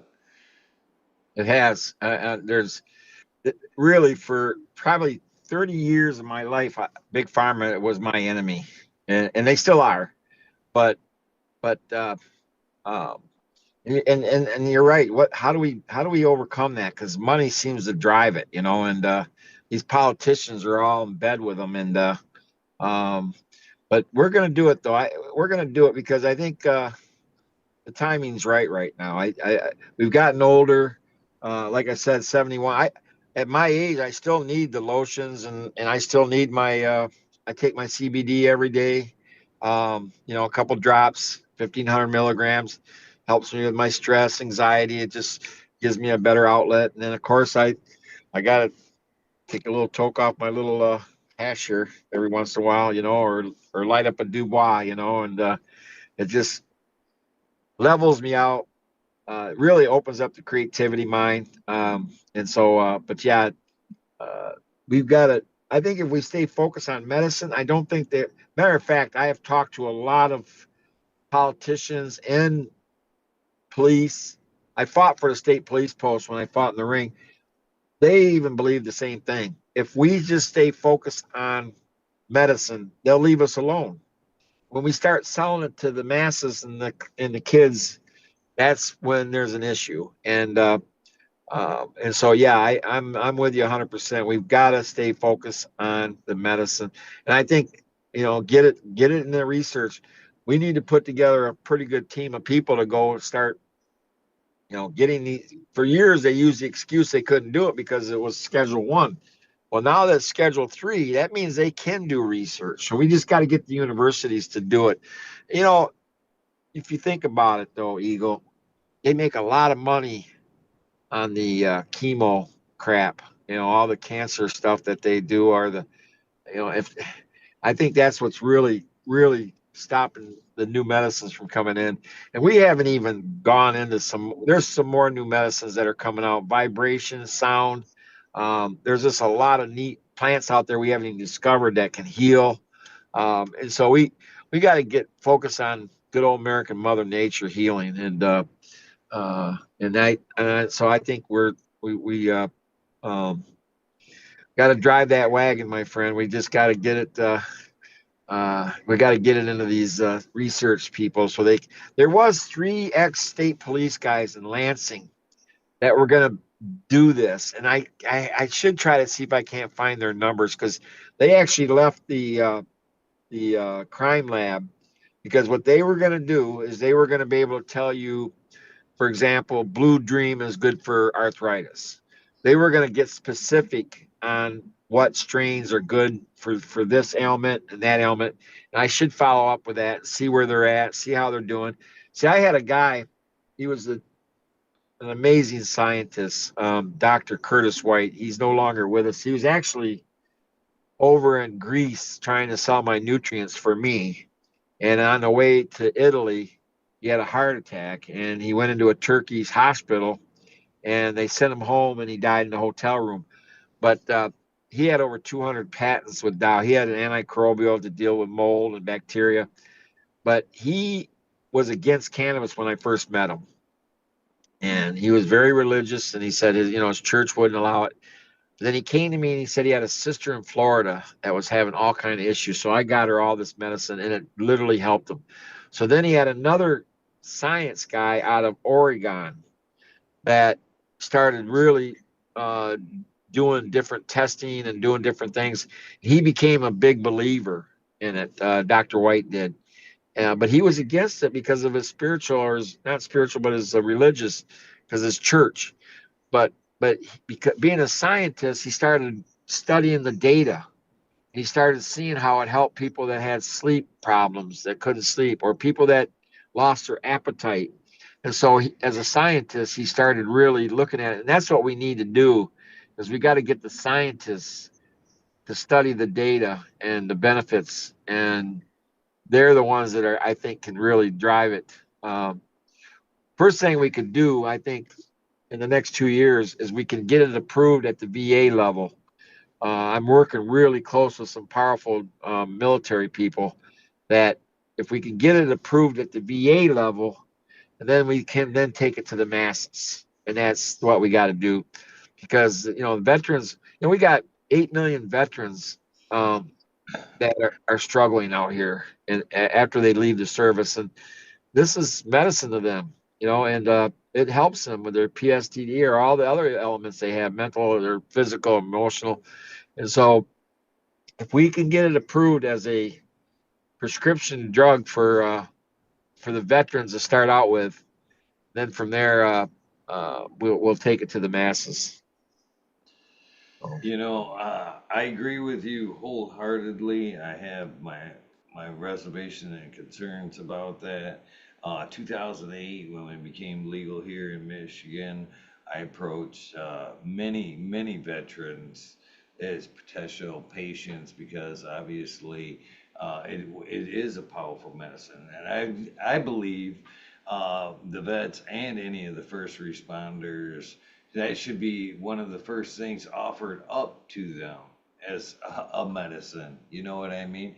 But what I found in 2008, things have changed a lot since then, is they were all afraid to use cannabis or legally use cannabis because it would impede on their rights as veterans of getting drawing benefits and stuff like that.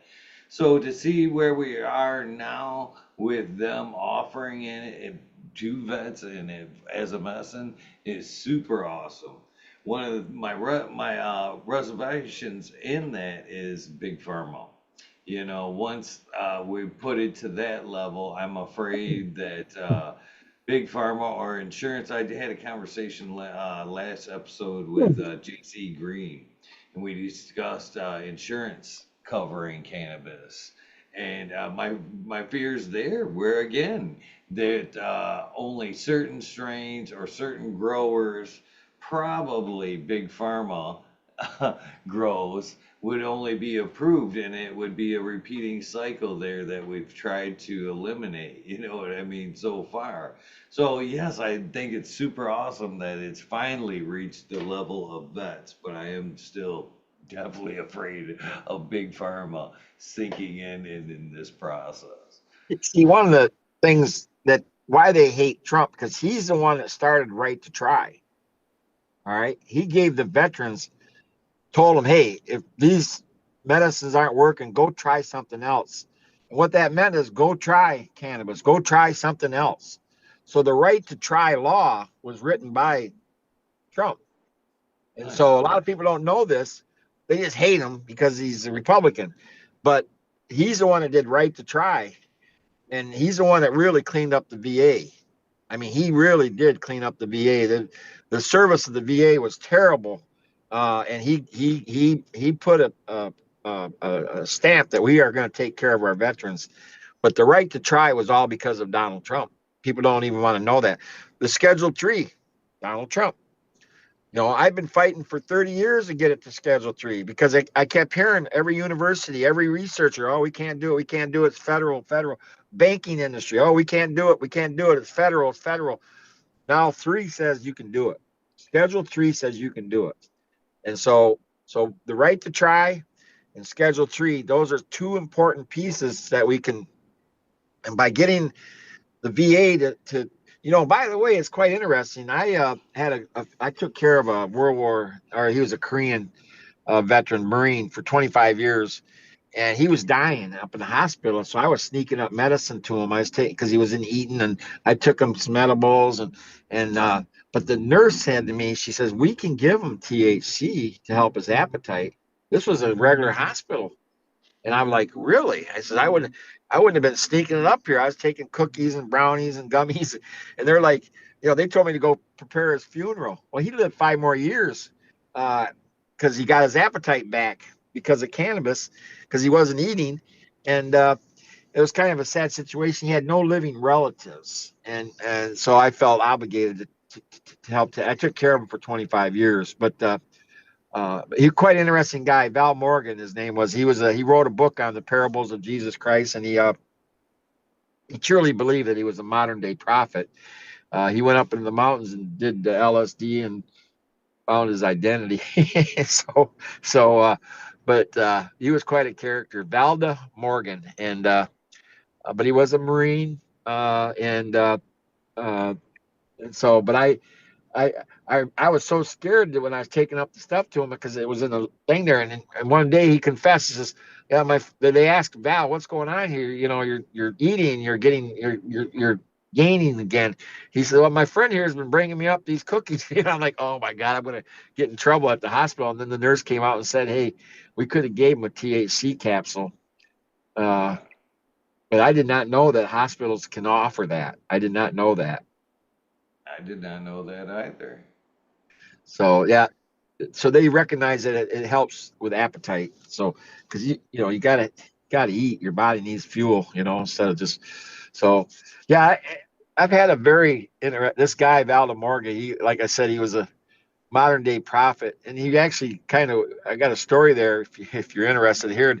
After he died, I had his ashes in my back seat, and I put a seat belt over, and I put a pair of sunglasses on his medicine, or where he had his box and with his ashes. And so I go into this place called Divine Healing, and I couldn't believe it. The lady says, Val's not happy with you, and I'm like, huh? I don't even know how she knew his name. She says he does not think it's funny that you got him in a seatbelt and a hat and a pair of sunglasses on his thing. I says, I don't even know how they would know that. So that I'm thinking something's weird here, right? Well, suddenly all these crystals started moving, and she says, Val knew you wouldn't believe me, so he wanted to show you that his spirits here. Well, she's the one that told me that he was a modern day prophet. Val always thought he was a prophet, but she said that because she believed in reincarnation, that you come back at least 9 times if you come back to finish what you started. Well, he wasn't going to come back, but he was still present. Wasn't happy with me because I had him in a seatbelt with sunglasses. I took a picture of him with a buddy of mine, Scott Hampton, and had his arm around old Val. But no, Val was a character. He was an amazing character. Uh, just somebody that I was glad that I met and got to know. We had some real battles though, because uh, he wanted to parent me, and I didn't want to be parent. I like adult relationships, and because he thought he was a prophet, that I was just a student. Well, that's not how I operate. So I don't come across as anybody's student anywhere. I'm an adult. Talk to me as an adult. But anyway, Val de Morgan was quite a character. And we smoked a lot of pot together, man. We went on some mind management stuff, boy. I'm telling you, out in the woods. But he did like to smoke some good pot with me. So that was one thing about old Val. I miss him. So, but anyway, hey, I really appreciate me sharing this story. I appreciate this platform. This gives a chance for people to maybe want to get involved with the game of hemp. Man, I'm the guy to get a hold of. I've got a lot going on there. I love coaching entrepreneurs. I love it. It's something I have a passion for doing.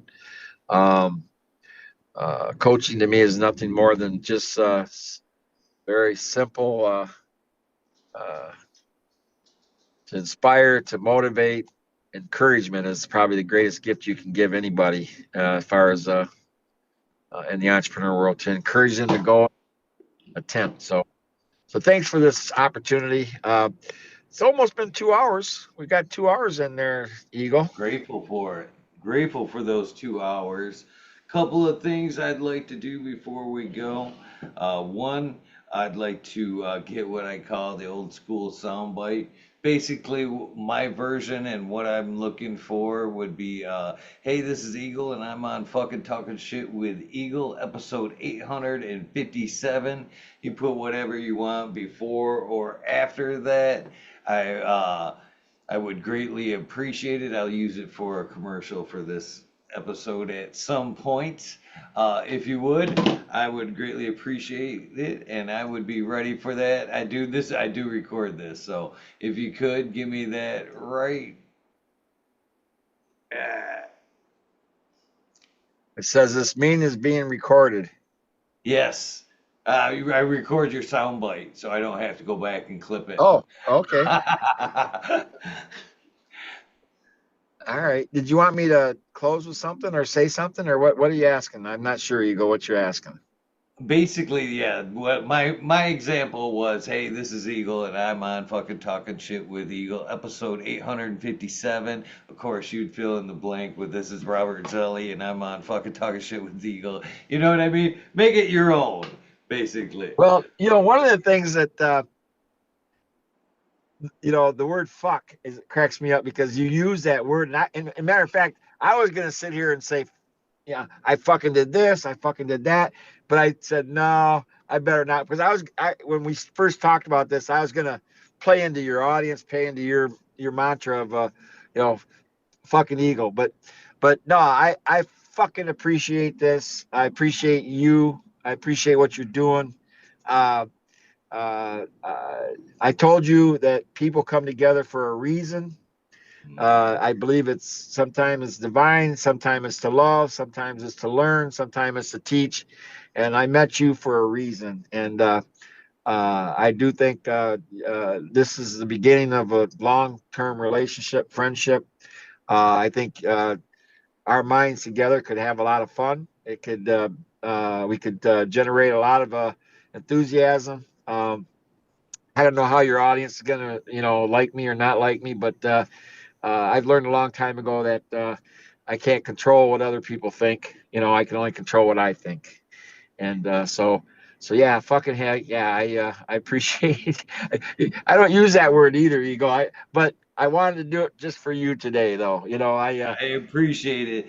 And I had some reservations about throwing that in the title, but uh I kept it. I don't know why. Sometimes it haunts me. Actually, I'll give you a funny little story about that title. I was at physical therapy the other day, and in the beginning of physical therapy, I told the gentleman about what I do in cannabis and everything, and about the show. And then I come in there yesterday, and as I come in, he said, "Hey man, I was looking at," very loudly too, across a room of very, filled people, and says, "Hey, I went to look up your podcast, and I forgot the title. It was talking, and he didn't." And I smiled because I was in a public room and I didn't want to just blurt it out. But I got up there and I was kind of like, yeah, fucking talking shit with Eagle. But sometimes, and I do have my reservations about, the title there. But I do appreciate you going the extra mile. And I would have took just talking. Yeah, well, hey, the fact that you've done 857 is quite an accomplishment. That's quite this is almost a way of educating and creating awareness, which is so important, what we need to do. And I appreciate you doing that. You're creating awareness.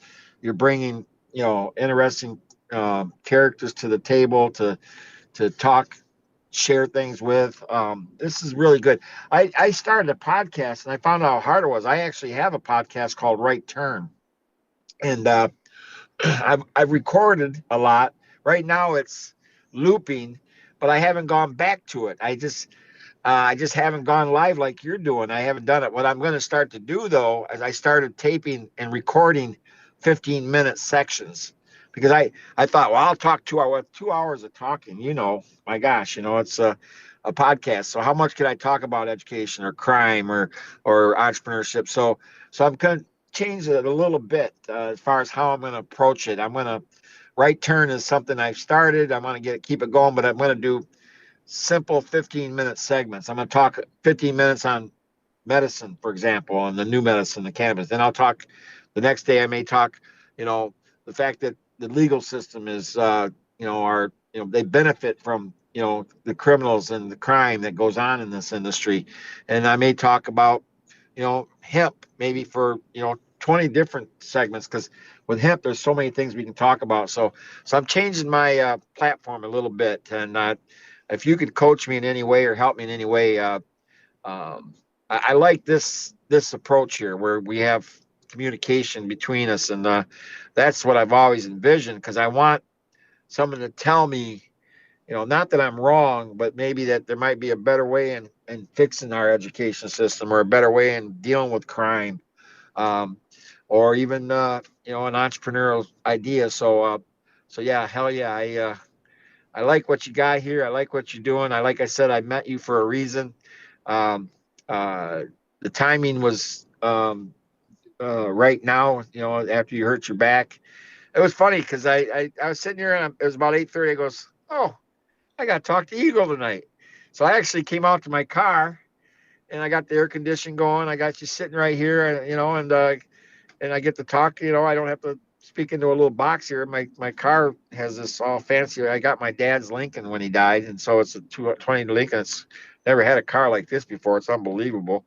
But I'm sitting out here hitting a little bit of my hash, talking to a friend, and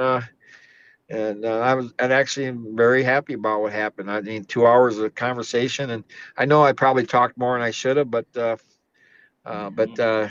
uh, I got a lot to say. I have a lot in my heart, a lot in my mind. Well, I'd So like to hell play yeah. this again, part two someday. And so I'd like to extend my welcome to you. Please keep the Zoom link. I do another part of the channel, which I call the Weed Nerd World, which is only open to past guests. And you are welcome. No invitations needed. Anytime you see that we are live in the Weed Nerd World, well, you're welcome to join in anytime. But yes, I would 100% love to give you any advice I could on your podcast, and I look forward to uh, conversations with you in the future, both private and possibly public. So, thank you 100%. Time is one of the most valuable things we have, and you gave me a nice 2 hours tonight, and I'm very grateful for that. Well, you actually set you set a 4 hour mark. I don't know if I could have done that. He said, "Hey, Robert, you can talk until 4 hours if you want." I'm like, "Oh wow, man." But no, the 2 hours was perfect. I think I got a chance to share who I am, how I feel, what I believe, what I think. And I appreciate that platform. I really do, Eagle. So yeah, it's and I like the idea of having an open channel to you because um, I think what you're doing is important. You said how do we get the message out? You're doing it, and that's we got to help Jamie Lowell get the cafe going again. Um, he's uh, he's bringing that back to life. I think something that Rick Thompson started him that cafe whatever. He's just sent out a message, and I told him do it. Get out there and do it because we got to have the voice out there. We really do, and uh, I think there's people to this day that thinks hemp is cannabis. There's people out there that think that cannabis is going to lead to heroin. So we got a lot of work to re-educate and that creepers show that they put out back in the 60s or 70s or whenever it was. It still has an impact on a lot of people thinking that it's bad. And I can assure you it's not. It's a gift from God. The weed we have I like what Mike Toohey says. He's a healer, not a dealer. So I think that's a good line when you're talking about cannabis. Be a healer, not a He's dealer. a great dude right there. I've been trying to get him on an episode with him for some time now, and hopefully I'll nail that one down sometime soon. I will encourage him. He had a little baby girl, and that changed his life. He still makes great medicine. I was with him. He was with me in Vegas when we met Tommy Chung, but he was also I flew him out there for that, and then I was with Colorado when he took third with his cherry drop when he took third in the nationals for his um, drops he had, and yeah, he's a I've seen that man work some magic with people medicine wise, so he is definitely a healer, and that's we need more Mike Tooheys out there. We really do. He used to put on a couple of events over in Traverse City, but he got up there. He got in some troubles up there, and he had to hire Michael Corman, to get him out of him. So he's a good guy. Yeah, I want to talk to him too. I gives me an excuse to call him and tell him because he can he'd be a really good person to have on this. He really would. So I agree. I agree. All right. Well, I'll let you get on with your evening. Again, one okay. big thank you. I greatly appreciate it. I will take that Strength Finder 2.0 and I'll get back with you with my results. I appreciate that. You can get it from Barnes and Noble, or actually, you can order it, through Amazon too. But yes, I appreciate that because I'd be so curious to see what your type five. There's no right or wrong answers, but I'd be curious to see what your five strengths are. That would be really cool. I There's would think 34. There's 34 networking, altogether. I would think networking would be in one of my superpowers. For sure. I think that's in my top five. So networking, I would think would be in there somewhere. So, Well, I don't know if but it is. It's got something to do with it. But when you see it, when you get it, you don't have to read the book because basically the book is information on all 34 strengths that they've identified. Just take the test, and it's about 20 minutes. There's no right or wrong, and then you send it in, and they'll come back with your. If you pay a little bit more, they'll actually give you all 34 of your strengths in order. I like that too because, see, as an entrepreneur, we try to do it all ourselves, and that's a mistake we make. You got to build that team around you. You really do. And so yeah, I appreciate you even bringing that up. I really do. So I think if you do that, I can't wait to see it. Well, I'll be talking to you soon anyway. I got your personal number, so we'll be talking. But thank you for this opportunity, and again, it's been a real pleasure. It really has. Well, Hey, thank excuse you. me. It's been a fucking pleasure. That's awesome. Thank you. Thank you guys for tuning in as well. Most importantly, don't forget to do something nice for somebody. Random acts of kindness do save lives. And with that being said, Robert, we are out of here. You have a wonderful evening, and we'll talk soon. Sounds great.